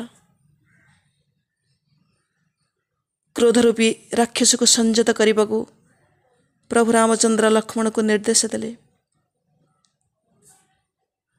ଆମେ ଜାଣୁ ଲକ୍ଷ୍ମଣ ଏପରି କ୍ରୋଧ ପ୍ରକାଶ କରିବାର ଏକମାତ୍ର କାରଣ ପ୍ରଭୁ ରାମଙ୍କ ପ୍ରତି ତାଙ୍କର ଅନନ୍ୟ ଭାତୃପ୍ରେମ ଭାବ। କିନ୍ତୁ ଏଇଠି ଗୋଟିଏ କଥାକୁ ଆମେ ମନନ କରିବା, ନିଜ ମାତା ପିତାଙ୍କ ପ୍ରତି ସମ୍ମାନ ବୋଧକୁ ଏଡ଼େଇ ଦିଆଯାଇପାରେ ନା। ମାତା ପିତା ଏ ଶରୀରର ଆଧାର। ସେମାନେ ନିଜର ସନ୍ତାନମାନଙ୍କ ପାଇଁ ନିଜର ସମସ୍ତ ସୁଖ ସୁବିଧାକୁ ଜଳାଞ୍ଜଳି ଦେଇ ଅନେକ କଷ୍ଟ ସ୍ୱୀକାର କରିଥାନ୍ତି। ପିଲାମାନଙ୍କର ସାମାନ୍ୟ ମାତ୍ର ସ୍ନେହ ଓ ପ୍ରେମ ଟିକକୁ ସେମାନେ ଅତି ବିକଳ ଭାବରେ ଚାହିଁ ରହିଥାନ୍ତି। ତେଣୁ ସେମାନଙ୍କ ମନରେ ସାମାନ୍ୟ ମାତ୍ର କଷ୍ଟ ଦେବା ଯେକୌଣସି ଆଦର୍ଶ ପୁତ୍ର କନ୍ୟାର ଲକ୍ଷଣ ନୁହେଁ। ଭଗବାନ ବାବା ଆମକୁ ମଧ୍ୟ ଏ ସମ୍ବନ୍ଧରେ ବାରମ୍ବାର ସଚେତନ କରିଛନ୍ତି। ଯିଏ ନିଜ ମାତା ପିତାଙ୍କୁ ସମ୍ମାନ କରେ ନାହିଁ, ସେ କେବେ ବି ମୋର ନିକଟତର ହୋଇପାରେ ନାହିଁ। ପ୍ରତିଟି ଯୁଗରେ ପ୍ରତ୍ୟେକ ଅବତାର ମଧ୍ୟ ଏହିପରି ପିତାମାତାଙ୍କୁ ଚୟନ କରିଥାନ୍ତି ଏବଂ ସେହିମାନଙ୍କ ଆଧାରରେ ହିଁ ଏ ଧରାପୃଷ୍ଠରେ ଅବତରଣ କରିଥାନ୍ତି। ସ୍ୱୟଂ ଭଗବାନ ବି ମାତା ପିତାଙ୍କୁ ଉଚ୍ଚ ଆସନ ଦେଇଥାନ୍ତି। ଏହିପରି ଏକ ବିପରୀତମୁଖୀ ପରିସ୍ଥିତିରେ ମଧ୍ୟ ପ୍ରଭୁ ରାମ ସଂଯମତାକୁ ପାଶୋରି ନାହାନ୍ତି। ନିଜ ପିତାଙ୍କୁ ବାରମ୍ବାର ବୁଝେଇଛନ୍ତି ଆଦୌ ଦୁଃଖ ନ କରିବାକୁ। ମାତା କୌଶଲ୍ୟାଙ୍କୁ ଅନୁନୟ କରିଛନ୍ତି, ମା, ମୋର ଅଭିଷେକ ନିମନ୍ତେ ତୁମେମାନେ ଯେଉଁ ସବୁ ବ୍ୟବସ୍ଥା କରିଛ, ସେହି ବ୍ୟବସ୍ଥାରେ ଭରତଙ୍କର ଅଭିଷେକ କରିଦେବ। ତାଙ୍କୁ ମୋଠାରୁ କେବେ ବି ଅଲଗା ଭାବିବ ନାହିଁ କି ତାଙ୍କ ପ୍ରତି ଲେଶ ମାତ୍ର କ୍ରୋଧଭାବ ରଖିବ ନାହିଁ। ଏସବୁକୁ ବିଚାର କଲେ ଆମେ ନିଶ୍ଚିତ ଉପଲବ୍ଧି କରୁ ଯେ ପ୍ରଭୁ ରାମ ଆପଣା ଇନ୍ଦ୍ରିୟମାନଙ୍କର ସମ୍ପୂର୍ଣ୍ଣ ବଶକାରୀ। ଭଗବତ ଗୀତାର 2ୟ ଅଧ୍ୟାୟ 56 ନମ୍ବର ଶ୍ଲୋକରେ ଭଗବାନ ଶ୍ରୀକୃଷ୍ଣ ଅର୍ଜୁନଙ୍କୁ କହୁଛନ୍ତି, ଦୁଃଖେଷୁ ଅନୁଦ୍ବିଗ୍ନ ମନା ସୁଖେଷୁ ବିଗତ ସ୍ପୃହ वीतराग भय क्रोध स्थितधि निर्मुनिरुच्यते। अर्थात दुख आसिले भी जहाँ मनरे उद्वेग जात हुए ना, सुख मिलगले भी जी सर्वदा निस्पृह रहती, जहाँकर राग भय और क्रोध नष्ट हो जाइछि से मानंको स्थिर बुद्धि कहा जाए।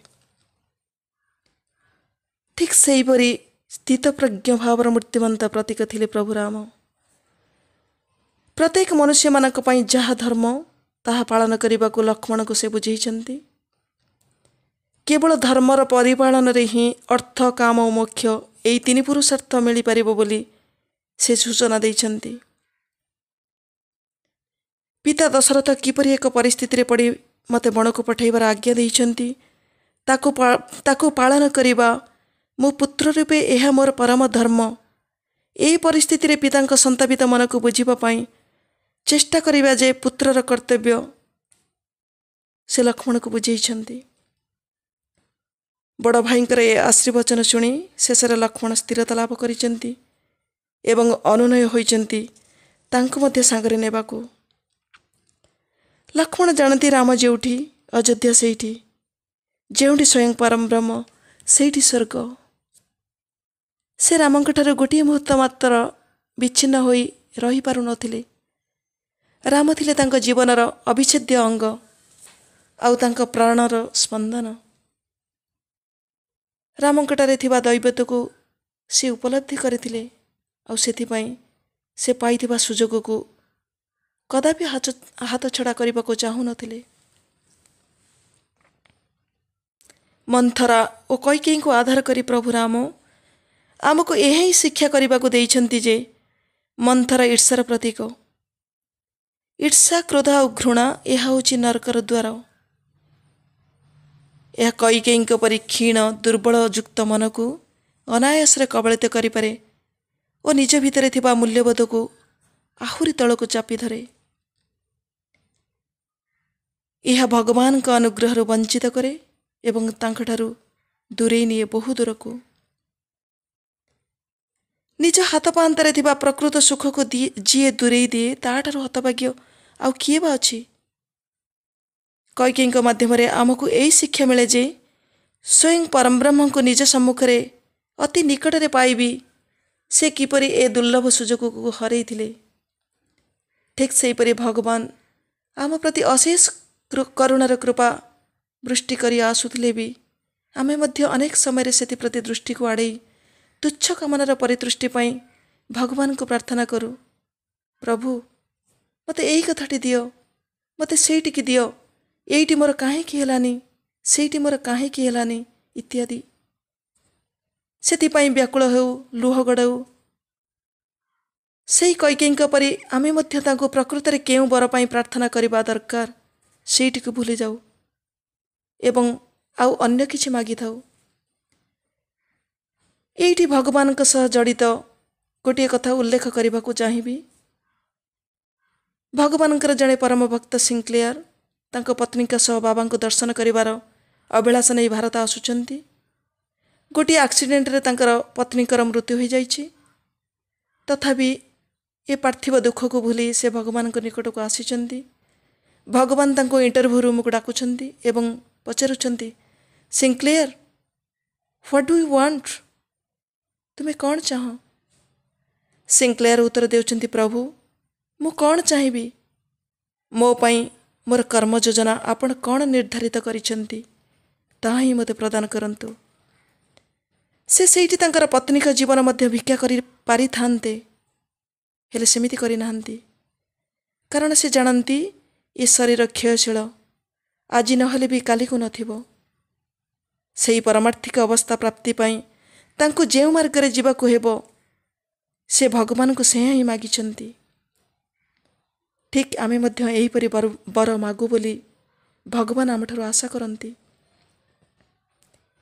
ପ୍ରେମ ବାହିନୀରେ ଭଗବାନ ଗୋଟିଏ ଜାଗାରେ କହିଛନ୍ତି, ମୁଁ ଜଣେ ଭୃତ୍ୟ ପରି ତୁମ ଦୁଆର ମୁହଁରେ ଛିଡ଼ା ହୋଇଥାଏ ଆଉ ଅପେକ୍ଷା କରିଥାଏ ଯେ କେତେବେଳେ ତୁମର ସେ ରୁଦ୍ଧ ଦ୍ୱାର ମୋ ପାଇଁ ଖୋଲିବ ଆଉ ତୁମେ ମୋତେ ଡାକି ସସନ୍ମାନେ ତମ ଘର ଭିତରକୁ ନେବ। ଯେତେବେଳେ ପର୍ଯ୍ୟନ୍ତ ମୋତେ ତୁମେ ଭିତରକୁ ନ ଡାକିଛ ସେତେବେଳେ ପର୍ଯ୍ୟନ୍ତ ମୁଁ ସେମିତି ଠିଆ ହୋଇଥାଏ। I never knock at your door. ମୁଁ କଦାପି ତୁମ ଦୁଆରେ ଠକ୍ ଠକ୍ କରେନି। ଆଉ ଯେତେବେଳେ ତୁମେ ତୁମର ଦ୍ୱାର ଖୋଲି ମୋତେ ସସନ୍ମାନେ ଡାକି ଜାଗା ଟିକେ ଦିଅ ସେତେବେଳେ ମୁଁ ଗୋଟାପଣେ ତୁମର ହୋଇଯାଏ ଆଉ ତୁମର ସମସ୍ତ ସୁଖ ଦୁଃଖକୁ ବହନ କରେ। ଏଠାରେ ଭଗବାନ ଯେଉଁ ଦ୍ୱାର କଥା କହୁଛନ୍ତି ତାହା ଆମ ଘରର ଦ୍ୱାର ନୁହେଁ, ତାହା ଆମ ହୃଦୟର ଦ୍ୱାର, ଯାହାକୁ ସବୁବେଳେ ତାଙ୍କ ପାଇଁ ହିଁ ଉନ୍ମୁକ୍ତ ରଖିବାକୁ ପ୍ରୟାସ କରିବା ଉଚିତ। ସର୍ବଶେଷରେ ପ୍ରଭୁ ରାମଚନ୍ଦ୍ରଙ୍କର ସେହି ସୁନ୍ଦର ଉକ୍ତିଟିକୁ ଉଲ୍ଲେଖ କରି ଆଜିର ପ୍ରସଙ୍ଗଟିକୁ ସମାପ୍ତ କରିବାକୁ ଚାହିଁବି। ଭଗବାନ ରାମ ଯେତେବେଳେ ଲଙ୍କାରୁ ଅଯୋଧ୍ୟାକୁ ଫେରୁଛନ୍ତି, ରାବଣ ନିଧନ ପରେ ତାଙ୍କର ସେହି 14 ବର୍ଷ ବନବାସର ଅବଧି ସରିଯାଇଛି। ପୁଷ୍ପକ ବିମାନରେ ଅଛନ୍ତି ତାଙ୍କର ଭକ୍ତମାନେ ବିଭୀଷଣ, ଜାମ୍ବବାନ, ହନୁମାନ, ସୁଗ୍ରୀବ ଇତ୍ୟାଦି। ପୁଷ୍ପକ ବିମାନରେ ବସି ପ୍ରଭୁ ରାମ ନିଜର ମିତ୍ରମାନଙ୍କୁ ଦେଖାଇ ଦେଉଛନ୍ତି, ଦେଖ ଏଇ ହେଉଛି ସରୋଜ ନଦୀ, ଏଥିରେ ସ୍ନାନ କଲେ ଏହା ମୁକ୍ତି ଦେବାକୁ ସମର୍ଥ। ଏ ଭାରତବର୍ଷ ହେଉଛି ମୋର ପବିତ୍ର ଜନ୍ମଭୂମି ଓ କର୍ମଭୂମି, ଏହା ମଧ୍ୟ ପରମଧାମ ଦେବାକୁ ସମର୍ଥ। ଏଠାକାର ଅଧିବାସୀମାନେ ମୋର ସବୁଠାରୁ ଅଧିକ ପ୍ରିୟ, କାରଣ ଏହି ଲୋକମାନେ ଭଗବାନଙ୍କୁ କେତେ ଯେ ପ୍ରେମ କରନ୍ତି। ଯେମିତି ସମୁଦ୍ର ଚନ୍ଦ୍ରକୁ ଦେଖି ଫୁଲି ଉଠେ, ସେହିଭଳି ସେମାନେ ମୋତେ ଦର୍ଶନ କରି ଫୁଲି ଉଠନ୍ତି, ନାଚନ୍ତି, ଗାଆନ୍ତି, ସମସ୍ତେ ବୈକୁଣ୍ଠକୁ ପ୍ରଶଂସା କରନ୍ତି। କିନ୍ତୁ ମୋ ମାତୃଭୂମି ପରି ବୈକୁଣ୍ଠ ମୋର ସେତିକି ପ୍ରିୟ ନୁହେଁ, କାରଣ ମୋତେ ପାଇବାର ଯେଉଁ ଆଗ୍ରହ ଏଇଠି ଅଛି ତାହା ବୈକୁଣ୍ଠରେ ନାହିଁ। ବାତ୍ସଲ୍ୟ ମମତାରେ ଭରି ଦେଉଥିବା ମହିଷୀ ମାତାମାନେ କେବଳ ଏଇଠି ମିଳନ୍ତି। ଏହି ଭୂମି ମୋ ଜନ୍ମ ପ୍ରତାପରୁ ମୁକ୍ତି ଦେବାକୁ ସମର୍ଥ। ପରମଧାମକୁ ତ ମୁକ୍ତି ପାଇଥିବା ଜୀବ ଯାଆନ୍ତି, କିନ୍ତୁ ପରମଧାମ ମୁକ୍ତି ପ୍ରଦାନକାରୀ ନୁହେଁ। ଭଗବାନ ରାମଙ୍କର ଏହି ଉକ୍ତିର ଅନ୍ତରାର୍ଥଟିକୁ ଆମେ ମନନ କରିବା। ଏହାର ଅର୍ଥ, ଆମର ଏହି ପୂତ ପବିତ୍ର ଭାରତ ଭୂମି ହେଉଛି ଆମ ପାଇଁ ଯୋଗ ଭୂମି, କର୍ମଭୂମି, ତ୍ୟାଗଭୂମି। ସବୁ ଅବତାର, ଯେତେ ମହାପୁରୁଷ, ସାଧୁସନ୍ଥ ସମସ୍ତେ ଏହି ମାଟିରେ ଜନ୍ମ ନେଇ ସମଗ୍ର ମଣିଷ ଜାତିକୁ ରୁଦ୍ଧିବନ୍ତ କରିଛନ୍ତି। ଏହି ଭୂମିରେ ହିଁ ମନୁଷ୍ୟ ତାର ସାଧନାର କ୍ଷେତ୍ର ପ୍ରସ୍ତୁତ କରେ, ସାଧନାରେ ଲିପ୍ତ ହୁଏ ଏବଂ ସାଧନା କରୁ କରୁ ଭଗବାନଙ୍କଠାରେ ଲୀନ ହୁଏ। ଏମିତି ଏକ ପବିତ୍ର ଭୂମିରେ ଆମର ଜନ୍ମ ଏବଂ ଆମେ ଆହୁରି ମଧ୍ୟ ଅଧିକ ଭାଗ୍ୟବାନ ଯେ ସେହି ସାଇରାମଙ୍କର ସମସାମୟିକ ଭାବେ ଆମେ ଜନ୍ମ ହୋଇଛୁ, ତାଙ୍କୁ ଦେଖିଛୁ, ତାଙ୍କ ସହ ମିଶିଛୁ ଆଉ ତାଙ୍କୁ ଶୁଣିଛୁ। ସେଥିପାଇଁ ଆମ ସମସ୍ତଙ୍କ ଜୀବନ ସେହି ଦିବ୍ୟତାର ଭରି ଉଠିବା ଦରକାର। ନିଜକୁ ପରୋପକାରରେ ନିୟୋଜିତ କରି ଭଗବାନ ଦେଖାଇ ଯାଇଥିବା ମାର୍ଗରେ ଚାଲି ଏବଂ ନିଜ ଆଚରଣରେ ସେହି ଦିବ୍ୟ ସ୍ୱଭାବକୁ ପ୍ରତିଫଳିତ କରି ଶେଷରେ ସେହି ଦିବ୍ୟସତ୍ତାରେ ବିଲୀନ ହେବା ଆମ ସମସ୍ତଙ୍କ ଜୀବନର ଲକ୍ଷ୍ୟ ହେଉ। ଆମର ମଧ୍ୟ ସେହି ଉପଲବ୍ଧି ହେଉ ଯେ ଯାହାଙ୍କୁ ଲାଭ କରିବାର କାମନା ନେଇ ଆମେ ମଧ୍ୟ ଏ ସଂସାରକୁ ଆସିଛୁ ଏବଂ ଏହି କାମନା ଆମର କଦାପି ବିସ୍ମରଣ ନ ହେଉ। ତେବେ ଆସନ୍ତୁ ସେହି ପରମ ବ୍ରହ୍ମଙ୍କୁ ନିଜକୁ ସମର୍ପି ଦେଇ ଏହିପରି ପ୍ରାର୍ଥନାଟିଏ ଗାଇବା। ମୁଁ କେବଳ ଧୂପ କାଠିଟିଏ ହେବି, ମୁଁ କେବଳ ଧୂପ କାଠିଟିଏ ହେବି, ତୁମରି ଜଗତ महकाई सारी, तुम्हारी जगत महकाई सारी, नीरबरे जाली जीवी ମୁଁ କେବଳ ଧୂପକାଠିଟିଏ ହେବି, ସେ ମହକିଥିବ ତୁମରି ଆଶିଷ, ସେ ଜ୍ୱଳନ ମୋର ହୋଇବ ପିୟୁଷ, ସେ ମହକିଥିବ ତୁମରି ଆଶିଷ, ସେ ଜ୍ୱଳନ ମୋର ହୋଇବ ପିୟୁଷ। ଦେଖୁ ବା ନ ଦେଖୁ କେହି କେବେ ମୋତେ, ଦେଖୁ ବା ନ ଦେଖୁ କେହି କେବେ ମୋତେ, ନୀରବରେ ଜଳିଯିବି।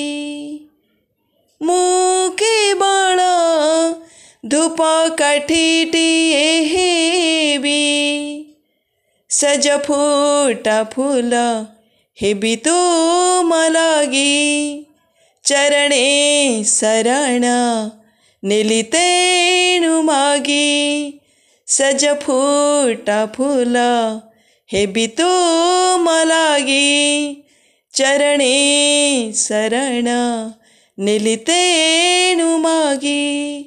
ଜାଣୁ ବା ନ ଜାଣୁ କେହି କେବେ ମୋତେ, ଜାଣୁ ବା ନ ଜାଣୁ କେହି କେବେ ମୋତେ, ତୁମ ନିବେଦିତ ହେବି, ତୁମ ନିବେଦିତ ହେବି, ତୁମ ନିବେଦିତ ହେବି। ଜୟ ସାଇରାମ। ଧନ୍ୟବାଦ ସ୍ୱାମୀ। ଆପଣ ଆଜିର ଏହି ପାରାୟଣକୁ ନିଜେ ପରିଚାଳନା କରି ଦିବ୍ୟ ଉପସ୍ଥିତିକୁ ପ୍ରାଣବନ୍ତ କରିଦେଇ ଏଭଳି ଏକ ସୁନ୍ଦର ବକ୍ତାଙ୍କ ଦ୍ୱାରା ନିଜର ଗାଥାକୁ ଆମ ନିକଟରେ ପହଞ୍ଚାଇଥିବାରୁ ଆପଣଙ୍କୁ କୃତଜ୍ଞତା ଜ୍ଞାପନ କରୁଛୁ। ସ୍ୱାମୀ, ଆପଣଙ୍କ ନିକଟରେ ଆମର ପ୍ରାର୍ଥନା ରହିବ ଯେ ଆଜିର ବକ୍ତା ଭଉଣୀଙ୍କ ଜୀବନ ଆପଣଙ୍କର ଦିବ୍ୟ କୃପାରେ ସବୁବେଳେ ଉଦ୍ବୁଦ୍ଧ ହୋଇ ରହିଥାଉ। ଏଥିସହିତ ଆଜିର ପାରାୟଣର ଶେଷ ପର୍ଯ୍ୟାୟରେ ପହଞ୍ଚିଛୁ। ସ୍ୱାମୀ, ଆପଣଙ୍କର ଦିବ୍ୟ ଉପସ୍ଥିତି ଓ ସମଗ୍ର କାର୍ଯ୍ୟକ୍ରମକୁ ପରିଚାଳିତ କରିଥିବାରୁ ସ୍ୱାମୀଙ୍କୁ ଆମ ସମସ୍ତଙ୍କର କୃତଜ୍ଞତା ଏବଂ ଆଗାମୀ ପାରାୟଣ ଦିବସ ଗୁଡ଼ିକରେ ଆପଣଙ୍କର ଦିବ୍ୟ ଉପସ୍ଥିତି ପାଇଁ ପ୍ରାର୍ଥନା। ଉପସ୍ଥିତ ସମସ୍ତ ଗୁରୁଜନବୃନ୍ଦ, ସମସ୍ତ ଶ୍ରୋତାମଣ୍ଡଳୀଙ୍କୁ ତାଙ୍କ ଉପସ୍ଥିତି ପାଇଁ ଅନେକ ଅନେକ ଧନ୍ୟବାଦ ଏବଂ ଆଗାମୀ ପାରାୟଣ ଦିବସରେ ମଧ୍ୟ ଉପସ୍ଥିତ ରହି ବିଭୁ କୃପା ଲାଭ କରିବେ। ହେ ପ୍ରିୟତମ ସ୍ୱାମୀ, ଆପଣଙ୍କ ଶ୍ରୀମୁଖରୁ ଗୋଟିଏ ଭଜନର ପ୍ରାର୍ଥନା କରି ଏହି ଅଧିବେଶନଟିକୁ ଆପଣଙ୍କ ପାଦ ତଳେ ଅର୍ପଣ କରୁଛୁ। ଜୟ ସାଇରାମ। प्रेम मुदित मन से कहो राम राम राम, राम राम राम, राम राम राम, श्री राम राम राम।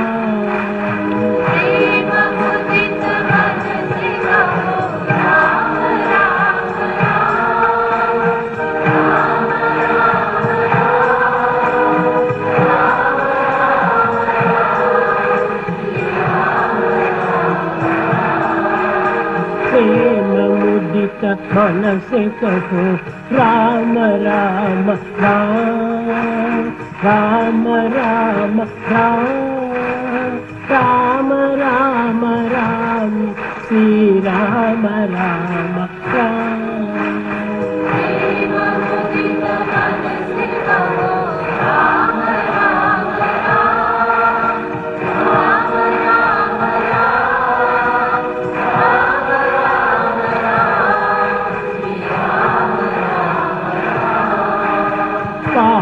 कटे दुख मिटे वेत राम नाम,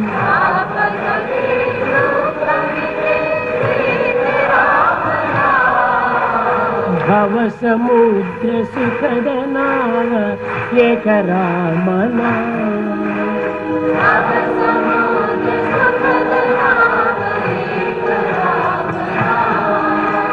परम शांति सुख निदान दिय राम नाम।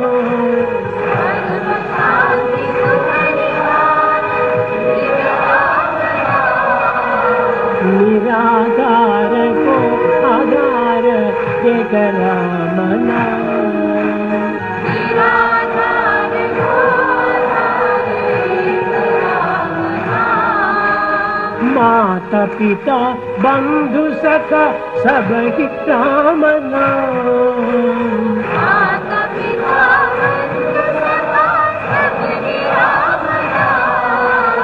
भक्त जनर जीवन गण एक राम नाम।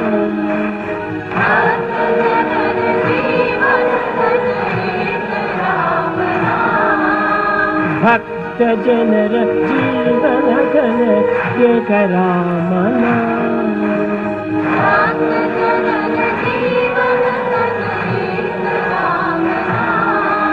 राम राम राम राम राम राम राम राम राम श्री राम राम राम।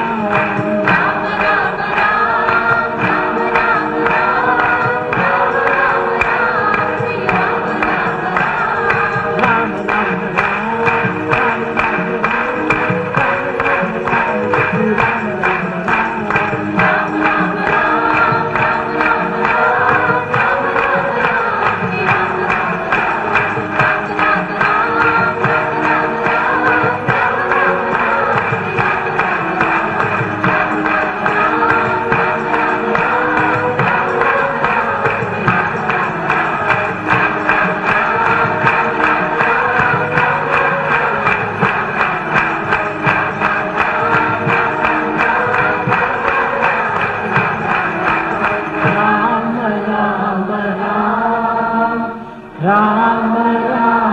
राम राम राम राम श्री राम राम राम श्री राम राम राम।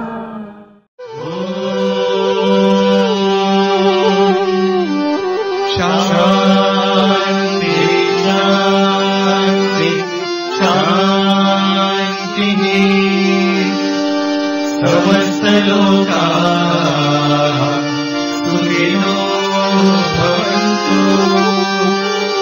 समस्त लोकाः सुखिनो भवन्तु।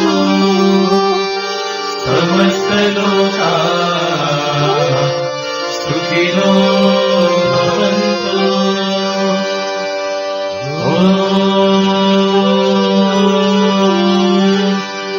शांति शांति शांति। जय बोलो भगवान श्री सत्य साई बाबा